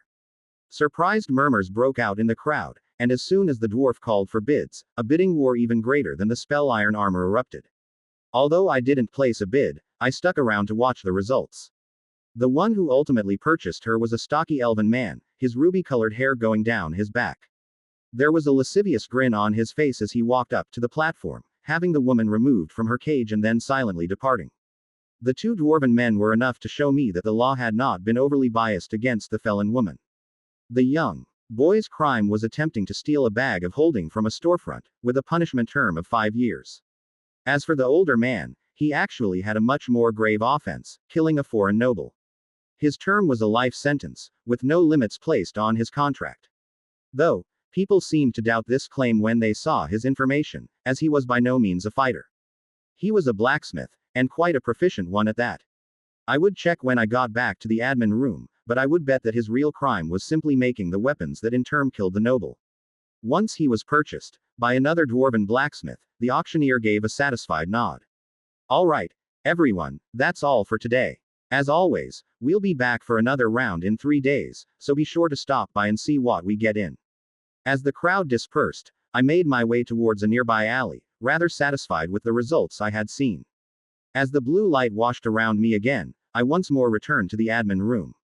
Chapter 165, The Foundry. Now that I had gotten a glimpse into the relationship between the elves, beastkin, and the dwarves, I was ready to begin another spree of fast-forwarding. There was still a long ways left to go before the world was ready to be connected to the others, and not all that much to do until then. Yes, I could put an end to the war between the humans and the beastkin, but that would involve either divine intervention or one side gaining a super soldier that decimated the enemy forces. Neither of those options are something that I wanted at this point. In terms of inventions, I didn't know myself how to make most of the items that were left to invent to help them progress. My only real options here were to either stall for time to gain royalties, fast forward to earn advancement points, or do both. Given the sheer amount of points that I needed to complete the project to connect all 3 worlds, I really had no choice but to go with both. I set the world to progress again, this time with a limit of 1,000 years, or until the next alarm went off, before stepping away from the computer. As soon as we had ascended, Leowin had already left my body to go play with the others, so I was still alone with nothing much to do. Out of curiosity, I decided to move towards Tubrok's forge. Though, when I arrived I realized that it was now more apt to call it a factory. Tubrok's area had been widened considerably, and was now filled with crude stone golems. Each one had a metal tool attached to its wrist, and was performing a specific task along an assembly line. Some had hammers and were striking hot metal. Others had chisels and were engraving. There was even a gigantic one in the back using 2 massive cleavers to cut large chunks of stone. Tubrok himself was fast at work as well. In one corner of the room, I could still make out his old forge, where a large pile of metal ores were appearing next to him as he hammered away. His goggles were down over his face, protecting his eyes from the bright sparks flying off the long cylinder he was working on. I debated about whether or not I should disturb him, when suddenly he seemed to glance up at me. He gave a small laugh as he noticed my presence, and released both the metal shaft and the hammer he was working with. Though, surprisingly they continued to operate normally even as he walked towards me. Oi, Dale, Tubrok called out, a small grin hidden beneath his thick facial hair. "'Bout time ye came by. Had a few things I been meanin' to show ya." I was about to complain about it being too hard to hear him properly over the sound of clanging metal from the area around us, when suddenly the sound stopped. A brief glance told me that the activity was still continuing. But the sound itself was blocked from reaching us. Thanks. So, what have you got for me this time? Tubrok gave a small nod, and led me to a nearby wall. As we approached it, a doorway appeared along the wall and we stepped through. Inside was a collection of various different artifacts of all sorts of shapes and sizes. Well, I been doin' my best to stay ahead of da curve. Ryon's doin' a fine job helpin' me with the enchantin' side of things, bless her soul, but I still gotta handle a lot myself. Still, I think I be doin' pretty well. The people down there still haven't made any golems yet, so that's a win in my book. I nodded as I listened to him, a bit surprised that he was able to get all of this done. Most likely, he borrowed Ryon's methods of setting up a forge in the mortal world and using that to take advantage of the accelerated time. Anyways, he cleared his throat, moving over to a table. I got a few things to show ya. On the table were several small figurines. One of a gate, one of a cannon, then a wall, and one that even looked like a small castle. For obvious reasons, we're us in these. Giving ya a tour of the larger places would take patience I doubt ya have. I did my very best to not take that the wrong way, because I also knew that I wasn't the most patient. So, Tubrok picked up the first of the figurines, the cannon. This is the improved version of the key cannon that is being circulated around right now. I figure it'll take at least another 100 years or so before they iron out the production method for this. Instead of simply propelling a projectile with ki, it fires a pure ki blast. Next up is this little beaut. Setting down the cannon, he motioned towards the gate. The Herrick nearly beat me to making this, but I got them by a couple months. Ye can think of this as a small-scale fairy gate. It only works in the same world, and the distance is limited, but any druid can connect to it and select any address that the gate is linked to, even if they've never been there themselves.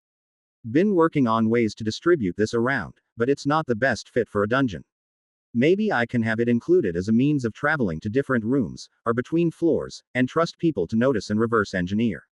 Saying that much, Tubrok shook his head before moving on. Ye with me so far? I gave another nod, earning a gruff laugh from the dwarf. All right, this next one is something that they still haven't figured out down there. I call it a selective wall. He pointed to the figurine of a wall. To most people, it's a typical wall, reinforced to take a beating.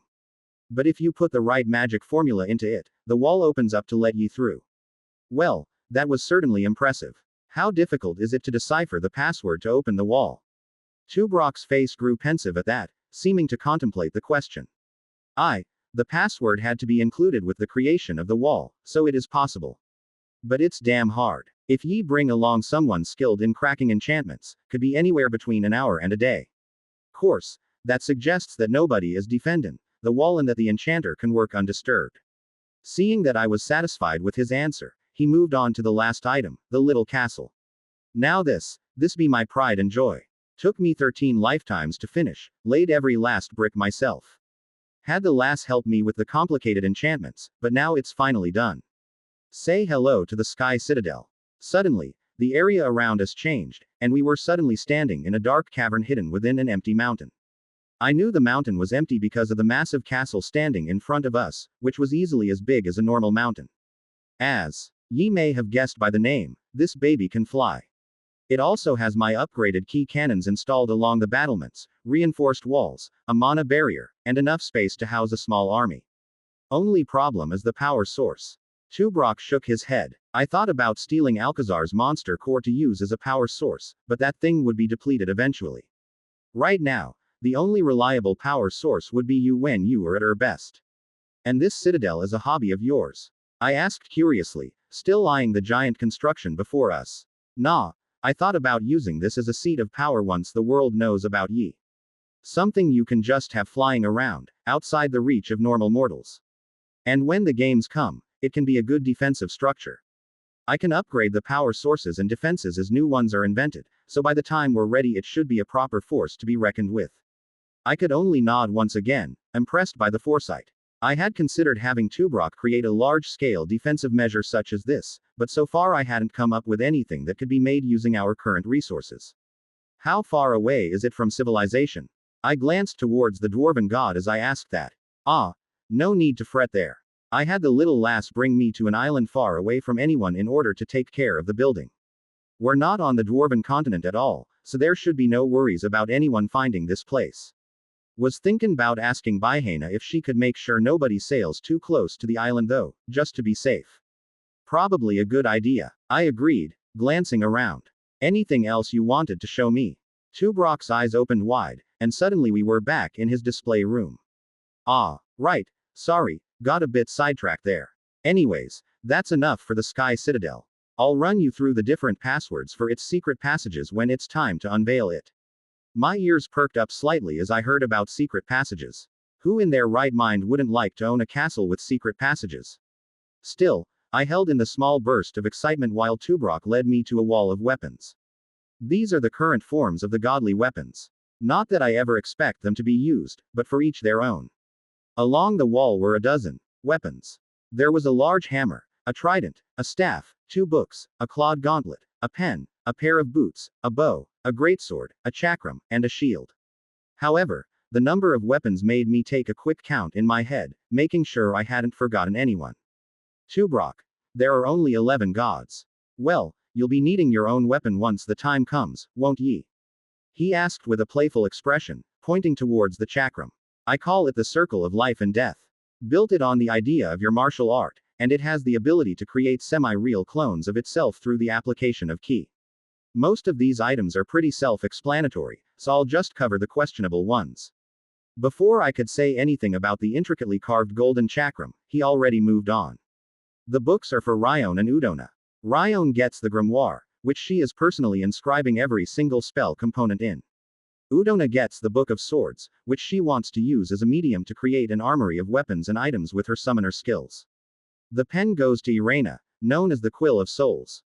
Don't let its size fool you. The body of the pen is like a bag of holding, and the tip is used both to suck up spiritual energy and fire it out.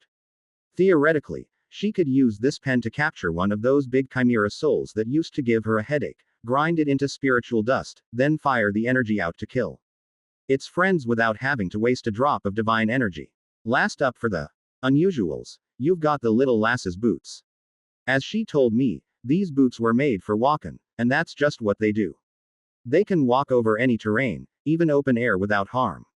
Put in a bit of natural energy, and they can even cross space to serve as a druid portal. They seem a bit big for her, don't they? I questioned, glancing towards the boots which were obviously not sized for a halfling. However, Tubrok only responded with a roaring laugh. I made each of these items able to resize themselves to fit their wielder. Special perk of being the god of crafting. Can't have one of them going down as a giant to awe their people, and make them carry a toothpick, can we? I gave a brief nod, since his words did make sense. All right. Anything else? A thoughtful look was on his face. Not that I can think of right off. Ah, the tributes just ended, so looks like someone hit one of our goals. Tributes. Seeing the questioning look on my face, Tubrok let out a laugh.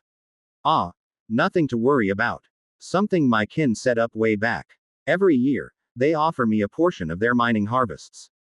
Just leave them in the temples and offer me a prayer to take them. If I don't, they'll just leave more next year, so I got into a habit of collecting them. Only way I can build all this stuff without sucking a few ore veins dry. Makes sense. I spoke quietly. Anyways, thanks for this. I'm sure that the citadel and the weapons will really come in handy later on. After giving my thanks, we departed and I moved back towards my room to see what had changed. Chapter 166. Almdene. When I got back to my room, to my surprise I found Tara sitting on the bed. However, her usual playful demeanor was nowhere to be seen, and instead she had a more serious, troubled look on her face. What's wrong? I asked as I moved over to sit next to her, and her tail came up to gently land on my wrist, as if by instinct. Something happened on Earth. Tara told me as she turned her head to look at me, her brow furrowed. Tribal broke your rules. Wait, what? It took me a moment to process that, as it was definitely not on the list of things I expected to be troubling Tara. Which rules? With a long, drawn-out sight, Tara explained. The no fornicating as a god rule you gave him. From what I can tell, he was good and hasn't broken it since you told him that, but now he did it. And something about it made you notice. I interjected with a curious glance, earning a nod from the goddess of fate. Yeah, the kid's fate lit up my domain like the New York skyline. If nothing happens to her, she's destined to make a massive impact on the world. Well, this was sounding less and less good by the minute. I'm looking into it more now. That's what I was doing when you showed up. Right now, I know that she's a demigod, like Leowyn. The first one born aside from your own daughter. Okay, now I understand why Terra would be so concerned. Out of all of Tribal's first several generations of children, none had been a true demigod with the powers to match. Does she have a special gift like Leowyn did? Terra gave a small nod. Yeah, and hers is the reason why her fate became so big. Her gift is divine youth. According to the system information, she will eternally remain in an adolescent body. She will never grow old, so her death would have to come at the hands of another, or a disease. That is, certainly powerful. I could only stare blankly at Terra as I thought about that. Leowyn had a divine gift that doubled the strength gains she received from all classes. That alone made her likely the single most powerful person of her generation. And now this. Tribal's child could outlive anyone but the gods themselves. Shaking my head slightly, I gave another look at Terra. What about her character? She's not using this gift for evil or anything, right? Terra shook her head, her eyes slightly unfocused. Not that I can see. So far, she's not even made much of a public appearance. Almdine, born 87 years ago. Her current level has reached the limit, but she is learning how to suppress her power from Tribal. He's with her right now, using his current incarnation. Alright, thanks for letting me know about this. I offered a small smile towards Terra, and she nodded, leaning against my shoulder. Closing my eyes, I sent a mental message towards Tribal. Mind explaining why you broke the rule, and had a child as a god. It took a long moment before a response came in, to the point where I thought he was going to ignore me. Apologies, sire. However, this time was a special circumstance. How so? Rather than refute him, I wanted to know what it was that made him disobey that rule. Out of all of the gods, Tribal has always been the one to show the most official type of loyalty. I would not say that he is more loyal than Terra or Irena, or even Bihana, but his actions are more that of a knight serving his king. 'Twas love, sire. Tribal explained simply. I lived a life with Alm's mother, and found myself loving her more than anyone I had met before. I could not bear the thought of hiding myself from her so I showed her the true me. I did not expect such a blessing to come from our union, and believed that you would never even notice this transgression. However, now that it has happened, I can say that I have no regrets. My brows knit together as I listened to him explain himself. To a degree, I had already expected something like this, given Tribal's character. And I wasn't going to do something like smite his kid to punish him. I'm not a heartless bastard. Tribal, this can't happen again. I warned him. We can't just have demigods wandering around all over the place. I understand that, sire. I believe that it will not happen again. I now have Alm as an eternal reminder of her mother, and that should be enough. I am training her so that she may walk among the mortals, letting none know of her identity. And when that's done, I shall watch over her. Tribal's response actually surprised me. He had never shown this much affection towards any of his offspring before. Back when he was first brought to life, he had raised an entire herd of variant children several generations long. Yet, at the first command he had left them without question. Now, one child was enough to make him change his ways. Honestly, I didn't entirely believe him at first. Terra, would you mind keeping an eye on him, to make sure that he sticks to the rule from now on? At least for a while. Terra gave a small nod against my shoulder, still resting against me. I brought my hand over, gently grabbing Terra's and giving it a small squeeze. She seemed comfortable, and I didn't intend to push her away to get up. So instead, I kept my eyes closed, and mentally summoned the map. It was still not as clear as when I used the computer, but it was getting better as I practiced. Checking the alarms, I soon discovered which one had been triggered. After 360 years, someone had discovered Alcazar's resting place. Alcazar had chosen to rest on the continent that had remained completely uninhabited until now. As for the race that discovered him, it looked like it was the Heroks. After their failed first expedition, they set out to the west instead and began to colonize the second uninhabited continent. After 300 years, they had only colonized a small portion of the continent, but instead focused on exploring the new land. This led them to finding the mountain that Alcazar had chosen as his final rest. Unsurprisingly, the first thing that the Herrick did when they found a giant sleeping monster of unimaginable strength was to kill it. Alcazar had placed himself in a coma from which he could never awaken, all of his defenses lowered. As such, it was easy for a group of Herrick to slay him. Looks like I can expect to see some items made using Alcazar's remains as ingredients in the near future. I nodded inwardly at that thought, before I once again began to fast forward. To my surprise, it actually only took another 200 years before the final alert went off, signifying that the second tier of magic had been fully understood. Really, thousands of years for the first tier, but only just short of 600 for the second. I raised a curious brow at that, but there was a small chuckle from the catgirl leaning against my shoulder. Ryan, she murmured. She knew all about the first tier already, so it was just a matter of finding out how the second tier altered it to make it more advanced. Her explanation made sense, as there were still a large number of items that had yet to be completed. Things like portable magic guns that anyone could use, items that would increase the overall power of the world. Just as I was beginning to wonder what I should do now to pass the time until I had enough points to buy everything, I received a small alert in the back of my head. Chat request has been received from Alcahest. Do you accept? Ah, he finally has the chance to get back to me. I smiled slightly, choosing to accept the call. Alcahest. Still Dale, right. Earth Force 1. Haven't died yet. Sorry, was on a boat trip. I decided to briefly summarize what had happened. Given how long he's been around, he should understand why a boat trip would take so long, especially on a world as big as mine. Alcahest.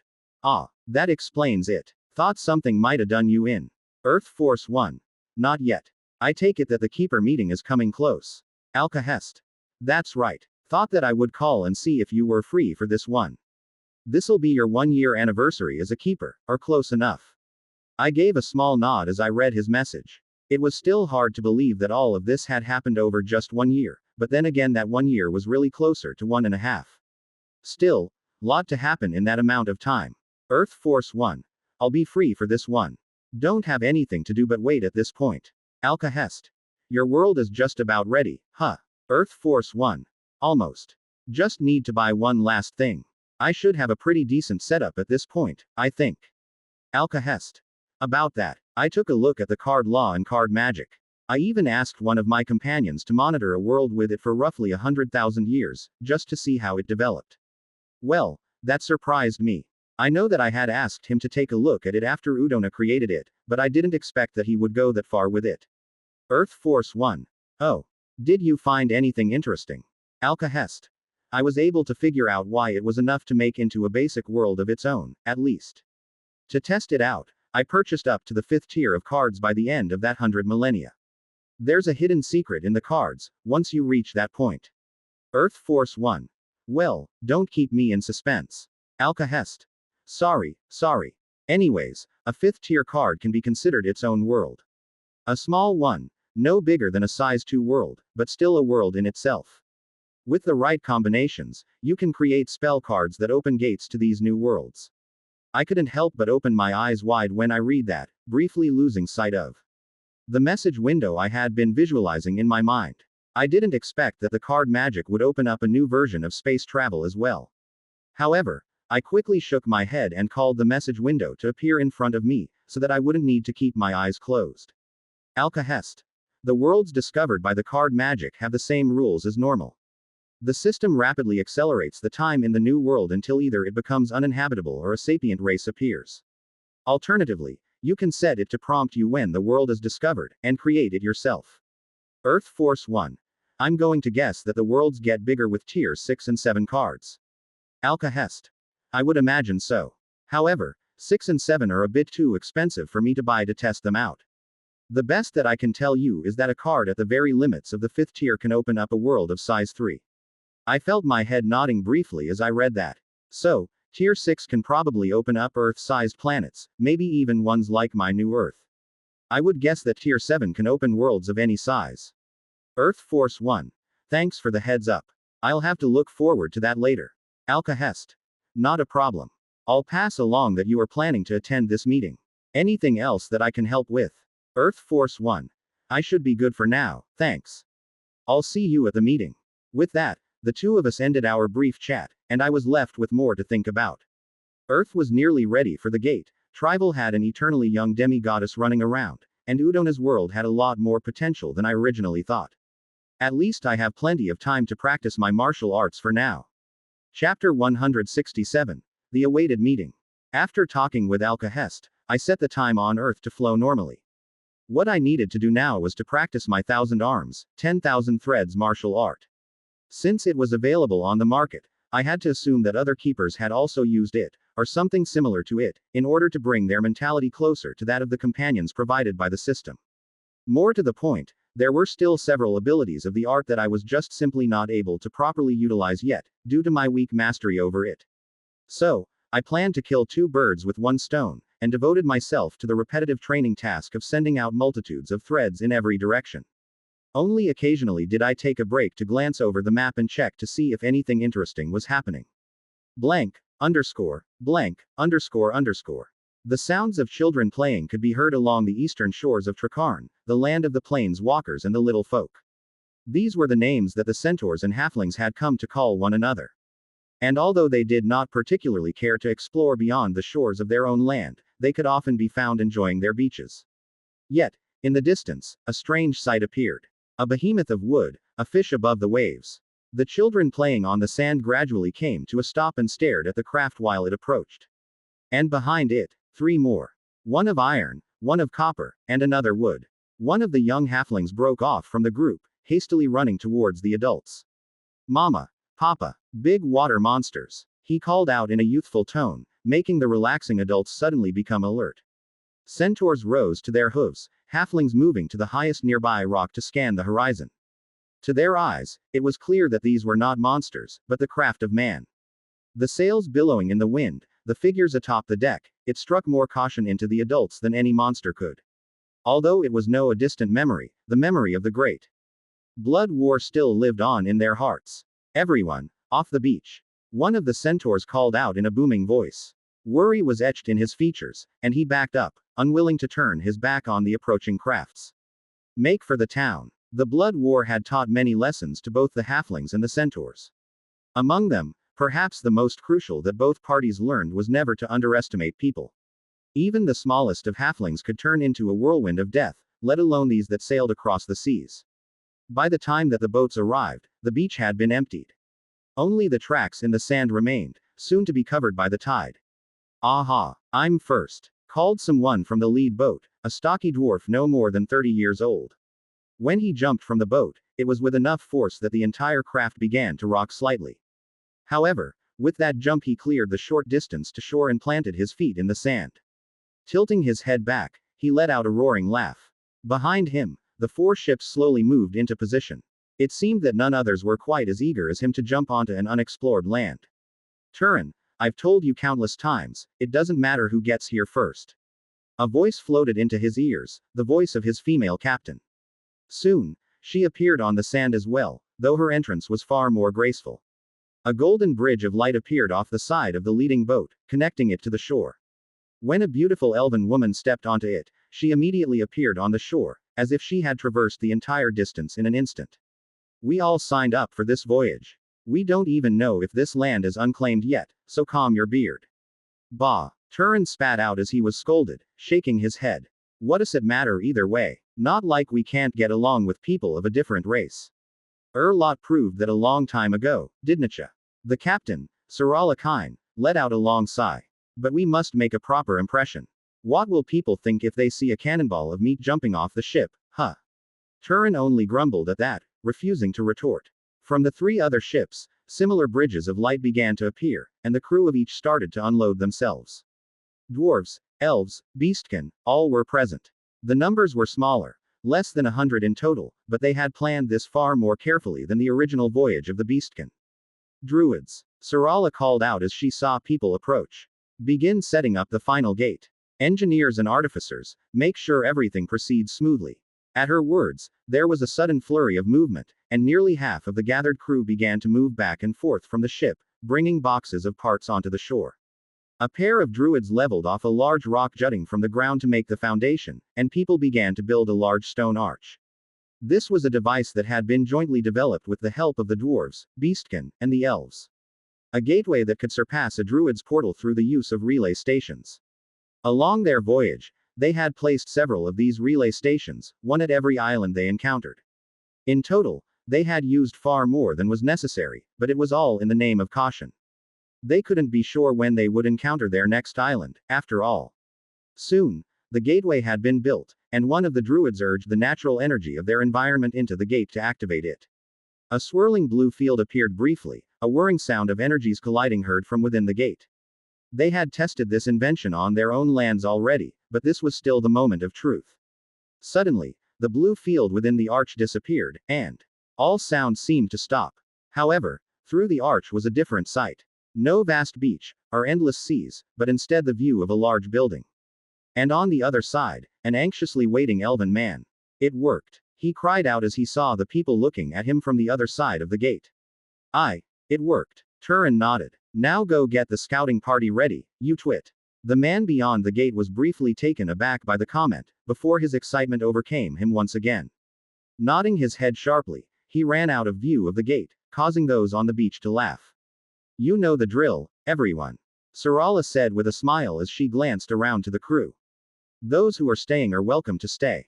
Those who wish to return to their families, now is your chance to do so. Most of the crew began to nod, not moving from their spots.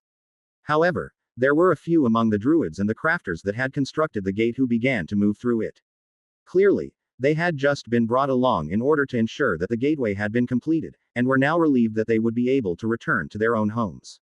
As they were leaving, unbeknownst to everyone, a young centaur appeared on a nearby hill. Her skin was as smooth as silk, her torso covered with a black gown. Her black hair flowed down past her shoulders, and blew softly in the wind. Along her black pelt were frequent purple markings, some of which seemed to form patterns and others which appeared completely random. The girl's eyes held an age to them that her body didn't match, and her lips curved into a soft smile as she watched the people below.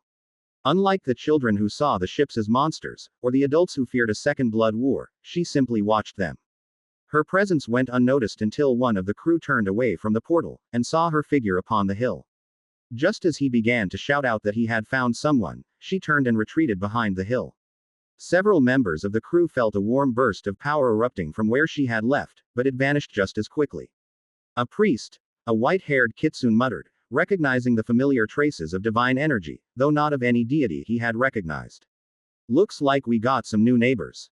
Turin let out another roaring laugh as he said that, realizing that the presence of a priest and a clothed girl meant that the people here should have some form of civilization as well. Onea yours? He asked playfully, looking towards the kitsune priest. I have never heard of a beastkin with the features of a horse. The man shook his head in denial. And the sisters always refused to speak in times like these. Even if there was a fifth, they would make us learn it ourselves. Turin let out a low grumble when he heard that, shrugging his shoulders. Well, let's wait for the scouting party nonetheless. Turin rubbed the back of his head as he spoke. Although his race did not have a nasty conflict like a blood war when they first met the beastkin, the brief scuffle that they had was enough to make even the rowdy dwarf wary of provoking a conflict. It wasn't long before a group of people began to pour through the gateway, the designated scouting party for the voyage. When they arrived, they were briefed on the appearance of the girl beyond the hill, and how there was likely to be civilization nearby. Some of the scouts were excited by this news, while others instead seemed disappointed that this new land had already been claimed by another. Either way, the party began to head out, each carrying a communication artifact to report their findings in real time.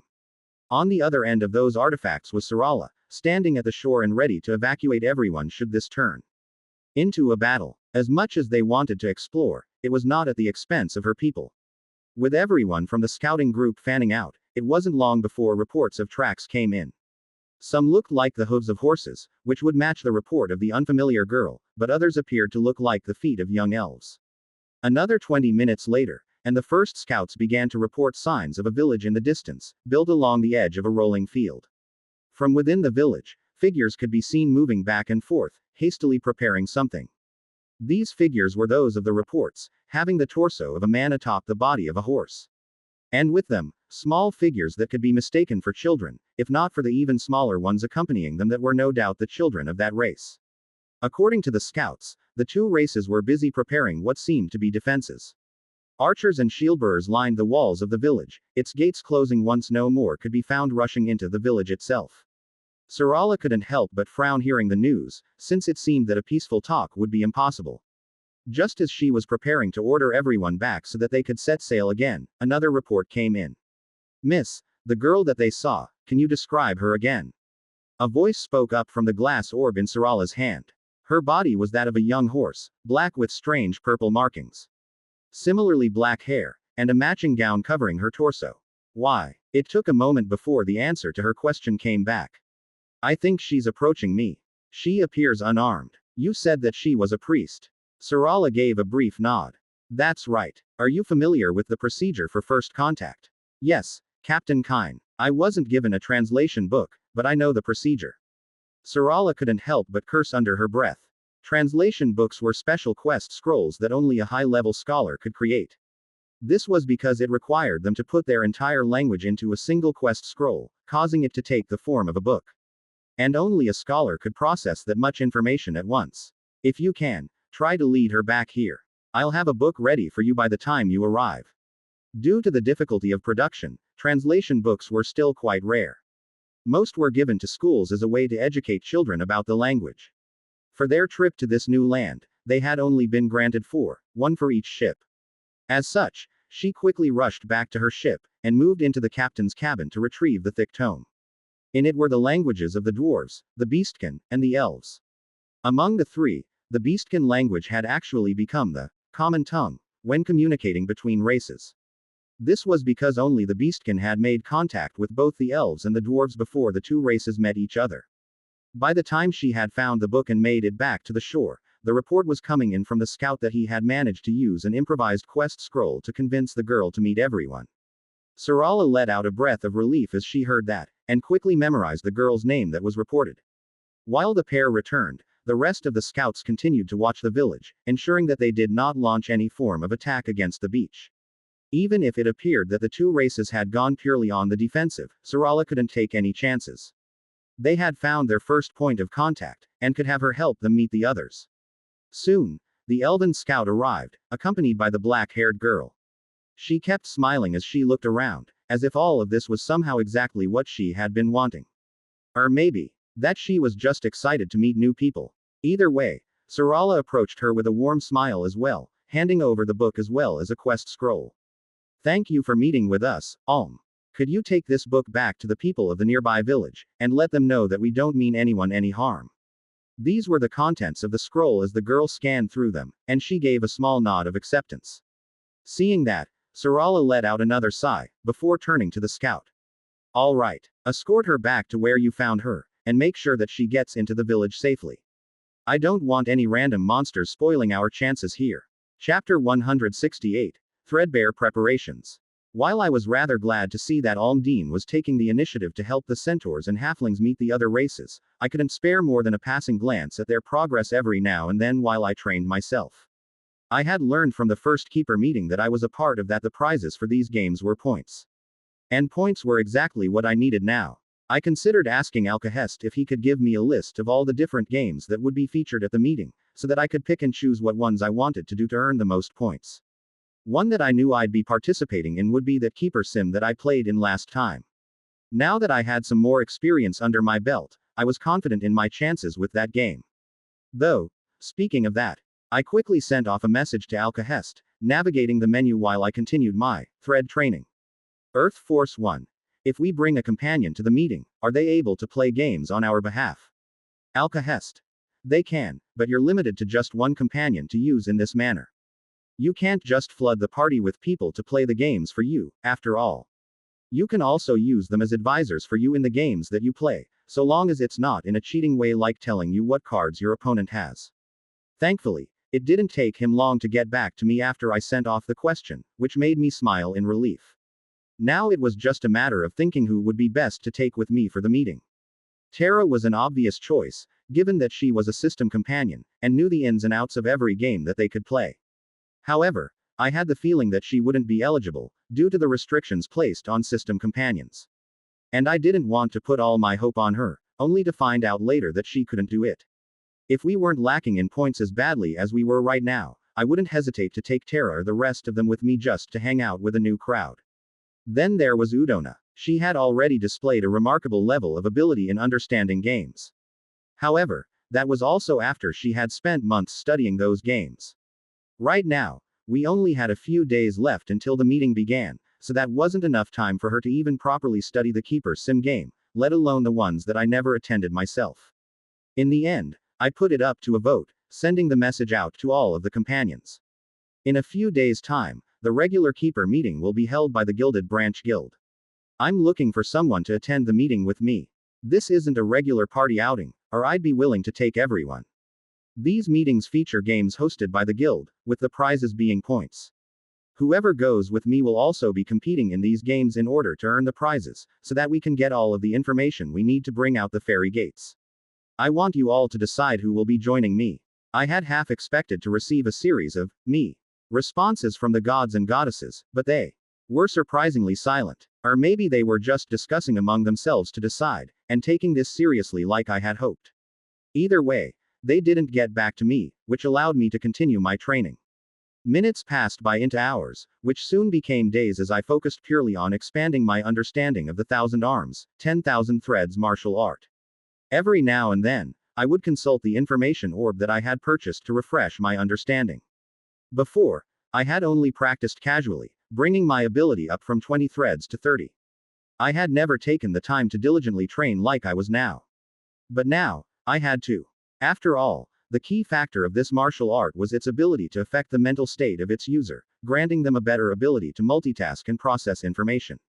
By the end of my 6th day of training, I had finally reached the rank of 100 threads.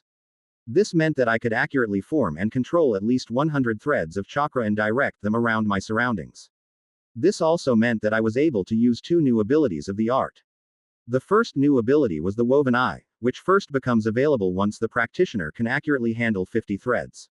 This ability allows the user to weave together those 50 threads and connect it with their own eyes. With that, they are able to see everywhere that their threads go, as if there were eyes attached to the threads. I tried the ability briefly, and was stunned by the sheer amount of sensory input I was receiving. The room around me had suddenly changed into a 3-dimensional map in my mind, and I could see every little nook and cranny. Naturally, once I got to 100 threads, I could do this twice, which only increased the level of detail. The second ability was one that I had been looking forward to for some time, the twin cord that I received after reaching 100 threads. Unlike its rather confusing name, the ability was really simple to describe. It was a cloning technique, far better than the original, split thread, ability that was unlocked early on. In this case, the clone could be considered a physical creature. While the clone was created, I could use any key, magic, or chakra through it as if it were me. I could see through its eyes and use it to communicate. It could deliver physical attacks and even wield weapons or armor.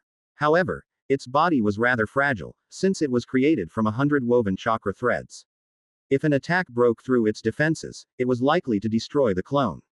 Another weakness of the clone was its range. This wasn't a case of me simply being able to create the clone and sending it out all over the place to scout and fight for me. No, the clone was limited to the same range as my threads. And right now, the furthest I could push a single thread out to was 50 meters. Still a really good card to play when in a fight, but not something that can just be used as a godly clone. On the 8th day, I finally stopped training, having reached 132 threads. I hadn't received another ability, but I felt that it was necessary for me to take at least a full day to rest and allow my mind to recover from the non-stop training. I was also quite curious why the others hadn't gotten back to me yet.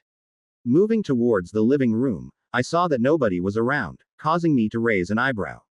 Normally, I'd find Ivy with one of the other girls watching something on the television, but it seemed likely that she was off playing in one of their rooms. All right. Who's going with me? I was sure that my message had gone through the first time, as I hadn't had an incident with the mental messaging malfunctioning for a while. However, the fact that they never responded could only mean that they had been taking this time to decide themselves, or that they were waiting to leave it as a surprise for when I was about to go. That'll be me. A voice came from behind me, causing me to spin around in place. The person that had suddenly appeared was none other than my very own goddess of politics, Bihana. She quirked a brow at my expression, placing one hand on her hip. You seem a bit surprised that it's me. Well, yeah, I had been expecting Udona, or maybe even Tara.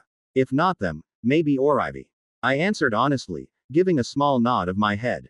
Bihana only shook her head with a wry smile. Tara can't help in these kinds of competitions. Udona thought about it, but she's busy getting Decan up to a good level of power and doesn't want to take the time to learn a bunch of new games right now. Or Ivy begged and pleaded, but like you said, this isn't a regular outing. So, they decided that it would be me. Ah, I see. Alright. We've got 2 days until the meeting, but I wanted to make sure I knew who was coming along so that I could plan appropriately. Did Tara tell you the kinds of games that you could expect at the meeting? When I asked that, Baihena simply shook her head again.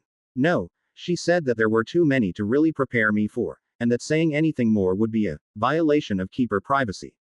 But I'm fairly confident that I'll be able to bring back some points at least. How long are we staying there? I gave a light chuckle in response. As long as we can. I left the first meeting after just a couple games, because I didn't really have a reason to stick around longer than that. This time, however, we need to stay in order to earn more points. Our goal is to get 10,000 points in total. We'll only come back early if we hit that goal. Hearing that number made Baihena's eyes open wide. 10,000 points was around 3 times as many points as we had at our highest, and that was when we had been saving up nearly a year's worth of royalties. Oh, okay. I guess we'll probably be there for a little while, then. I felt my lips tugging upwards as I saw her suddenly becoming nervous. Just think, this'll be your first time away from a territory that we had control over. Her expression suddenly chilled, and she quirked a brow at me again. Tara already assured me that it was safe, and that nobody would be able to harm us.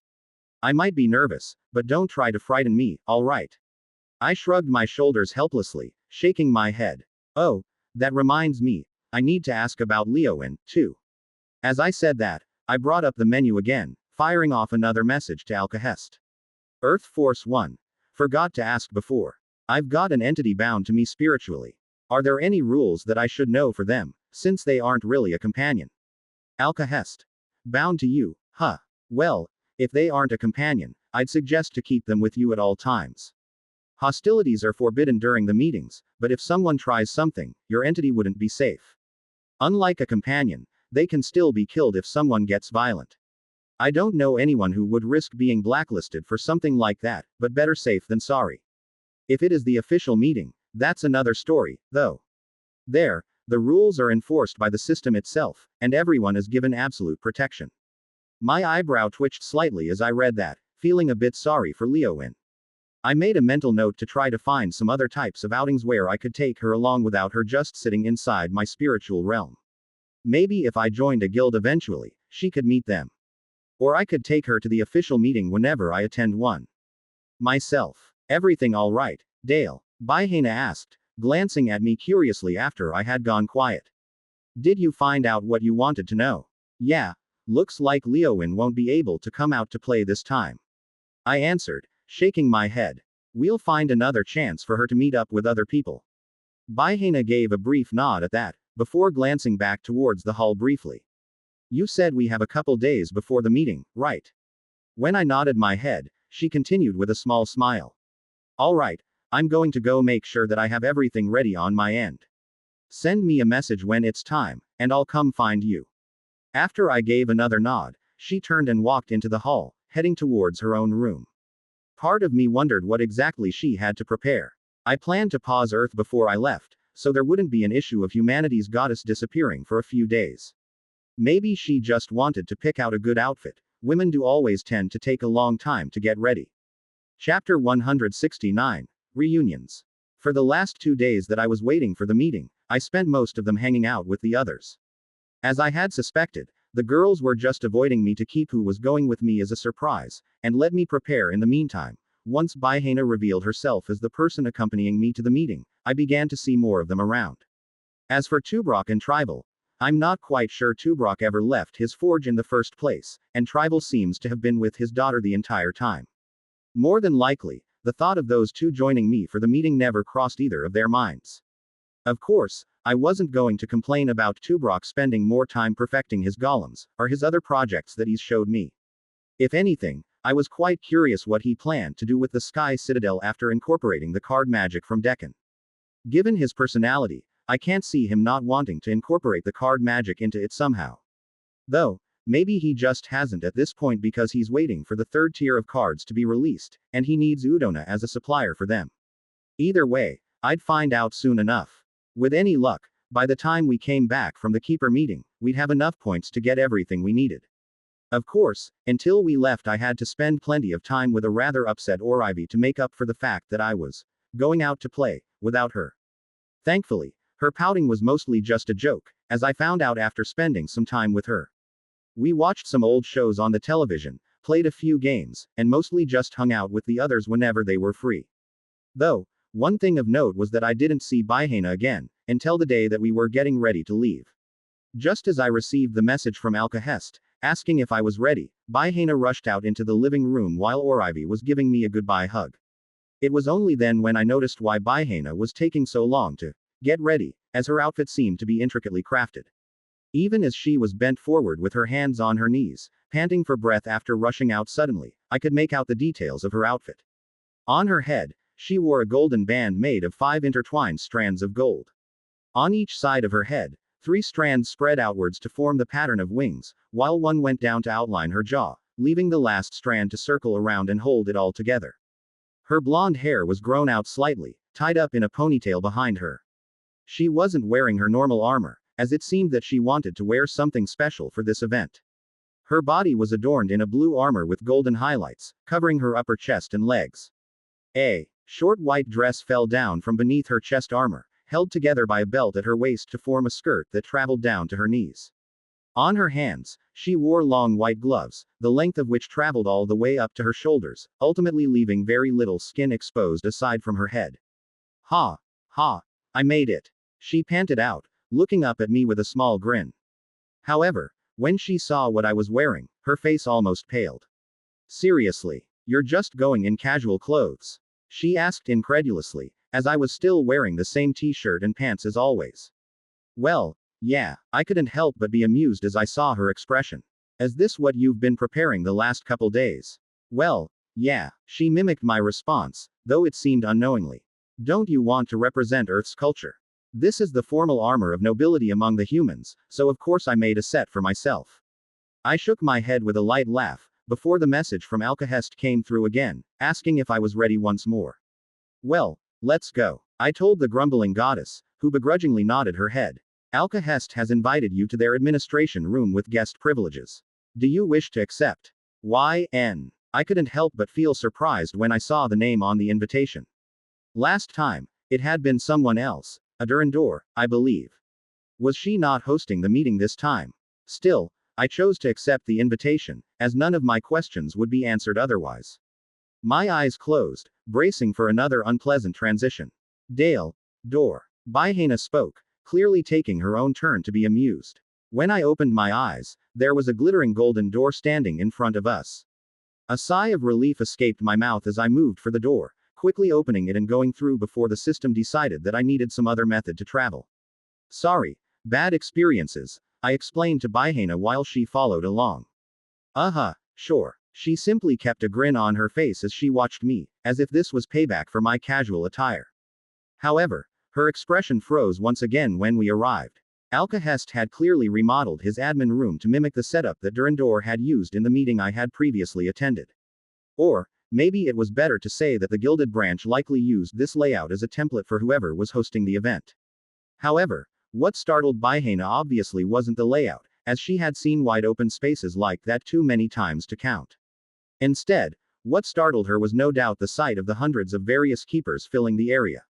Some appeared out of nowhere, shaking their heads in discomfort, while others rose up from the ground or fell from holes in the ceiling.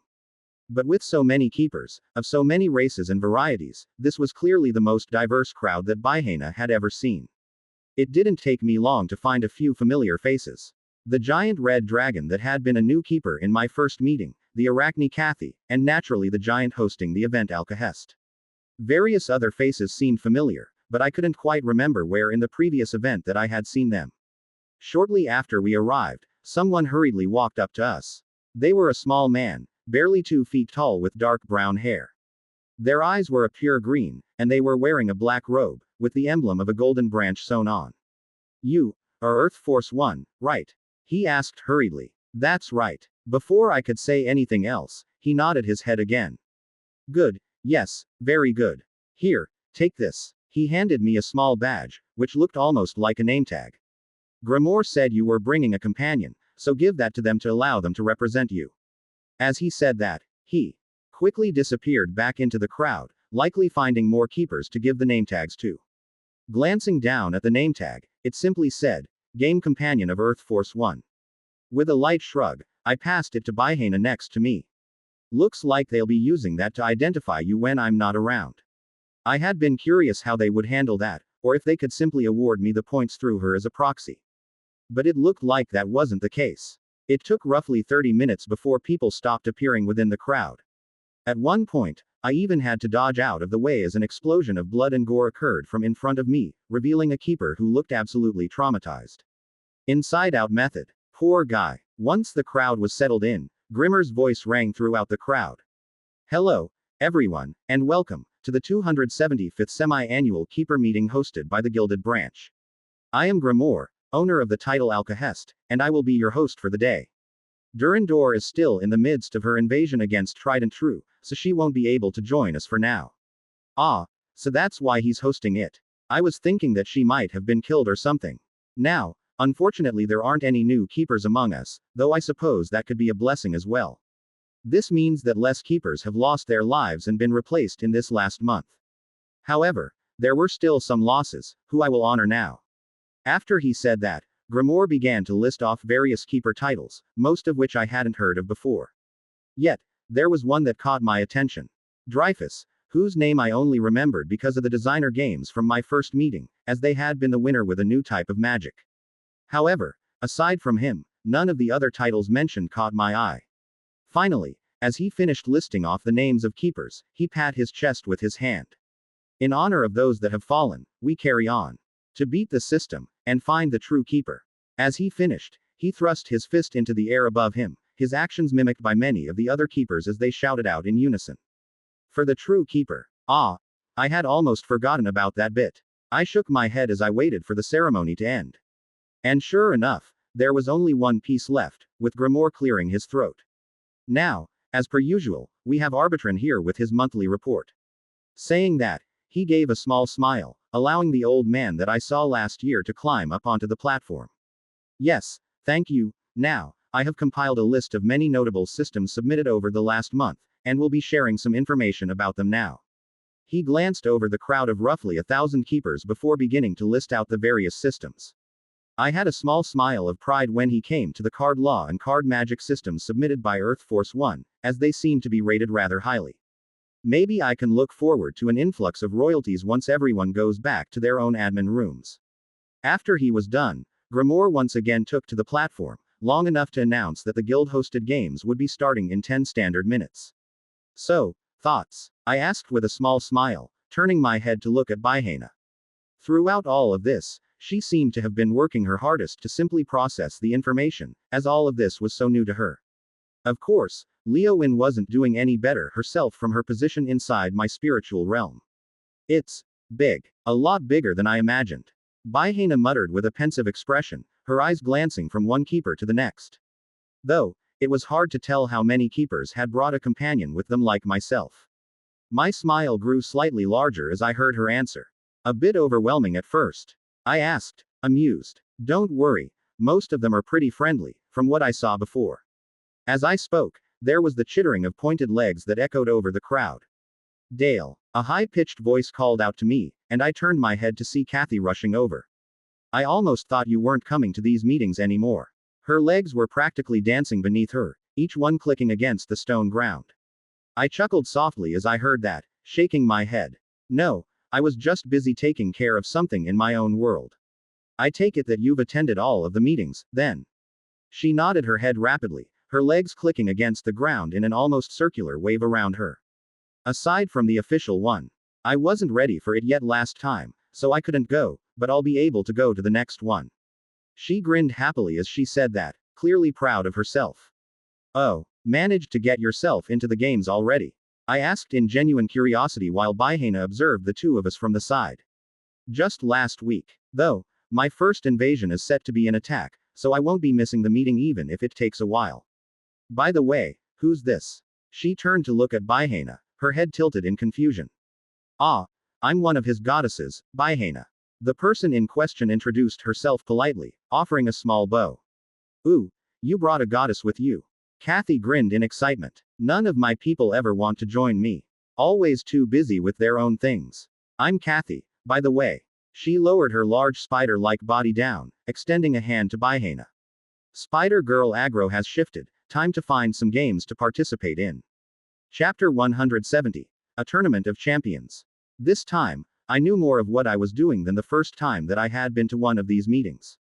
As the keepers began to file into the gaming area, I took a closer look at the names on each door. With the knowledge of the games that can be bought on the market, I knew a bit more about how they were able to keep things fair, so I wasn't as concerned. Of course, that didn't mean I was assured of my victory in any game I played. Rather, I just was more confident that I wouldn't be a punching bag, big difference there. For instance, I saw one door that listed a racing game. My current reaction times would not be nearly enough to compete with the experienced keepers, so it would be best to avoid those. I debated starting with the Keeper Sim game, since I knew the grand prize for winning that tournament was 1,000 points. However, I wanted something new first. I even saw a door which was labeled Keeper's Cards, which at least showed that there was one other game here that I would be familiar with. Ultimately, however, I still wanted to get warmed up with something new. Dip my feet in unfamiliar waters, so that I would have a greater understanding of how things go. The door that I first went through was one labeled Combat Tournament. I knew that I wouldn't be a match for those ultra-powerful keepers who have been doing this for decades, but at the same time I was sure that the rules would give me a chance. And if not, then I could simply bow out and try something else. Though, I did leave quite a bit before it was time to do so, and arrived in the tournament room early as well. It was still surprising that I was nearly the first one here, aside from a woman standing at the far end of the room. One who I assumed was either a member of the Gilded Branch, or one of Grimmer's companions. The room itself was large, with dozens of square stands spread throughout the area. On the far end, she stood alone against the wall, giving me a small nod as I entered. Her appearance looked human, but I couldn't really be sure these days. I found a spot to stand and wait, knowing it would be useless to try to get her to explain the rules to me before everyone had arrived. It just wouldn't make sense if she did agree to it. And sure enough, after a few more minutes passed, people began to wander into the room. Some of them looked curious, as if they were trying it for the first time like myself. Others, confident and likely to be returning players. Of course, something that those confident people all had in common was their physique. They were all toned, for their body types, with defined muscles and sharp eyes. At least the name on the door wasn't misleading. Once roughly 30 people had filed into the room, the companion clapped her hands to get everyone's attention, the sound echoing in the room unnaturally. Definitely a companion. Okay, everyone. Looks like we got some first-timers in here, so I'll go over the rules. The companion had a grin on her face as she looked towards a few people within the crowd, myself included. This is a one-on-one combat tournament. Before each fight, you will be given time to design the character you want to compete as. You will be given 1 minute to acclimate to your new body before the match begins, and the match ends with either keeper's death. One of the more curious keepers paled at that, looking to the companion and asking in a shaking tone. Death. You mean we could actually die doing this? An echoing laugh rang through the crowd from the veterans, while the companion simply smirked knowingly. Fret not. We're using a system-regulated method, and no death here is permanent. Can we get a couple of volunteers to demonstrate? 2 of the veterans immediately stepped forward. One was a 4-armed cyclopean with 2 horns on the back of his head, and dark red skin. The other was what I could only call an orc. Tall, green skin, and bulging muscles. The 2 of them obviously knew each other, going by the grin that they shared when they approached one of the stages. Once they moved into position, they began to maneuver their hands as if they were interacting with a message window, while the companion again spoke. The standard for power in this tournament is for a rank 1 keeper on their home ground. For those of you that haven't entered the games yet, that means a keeper who has just qualified, and isn't strong enough to face the big boys yet. Any systems can be used, as long as the game does not judge that the total power level has risen above the first rank. In the event that you choose a set of systems reliant on items, you can create an inventory for yourself to take with you. None of the items used here are real, naturally, so you won't be able to keep them after the fight. As she finished her explanation, the 2 keepers vanished from their positions at the stage. At the same time, a large projection appeared above the stage, showing the 2 of them in different locations. This is the preparation phase. Both combatants will be stationed at a random point in an artificial world with a size rating of 3. Once the minute has ended, they will be allowed to leave their areas to search for their opponents.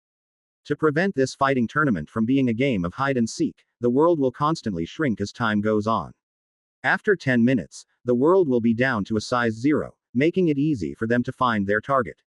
If they still can't find them, then 5 minutes later the world will be the size of one of these stages, and the one knocked out first will lose. This means that most matches will have a time limit of 15 standard minutes. It was likely that she timed her explanation with the countdown, because as soon as she finished speaking, the two people moved into action. Both fighters had chosen to keep their own bodies, so it was easy to identify them. It took them less than a minute to run into each other, at which point the two of them began an all-out melee brawl. I could see blue and golden energies flying between their bodies, but it was hard to accurately grasp their movements due to the speed that they were going at. It was hard to say whether or not I'd even be able to keep up with them if I went all out using my current limit of power. All I could see were the blurred punches and kicks, and hear the deafening roars that came with every strike.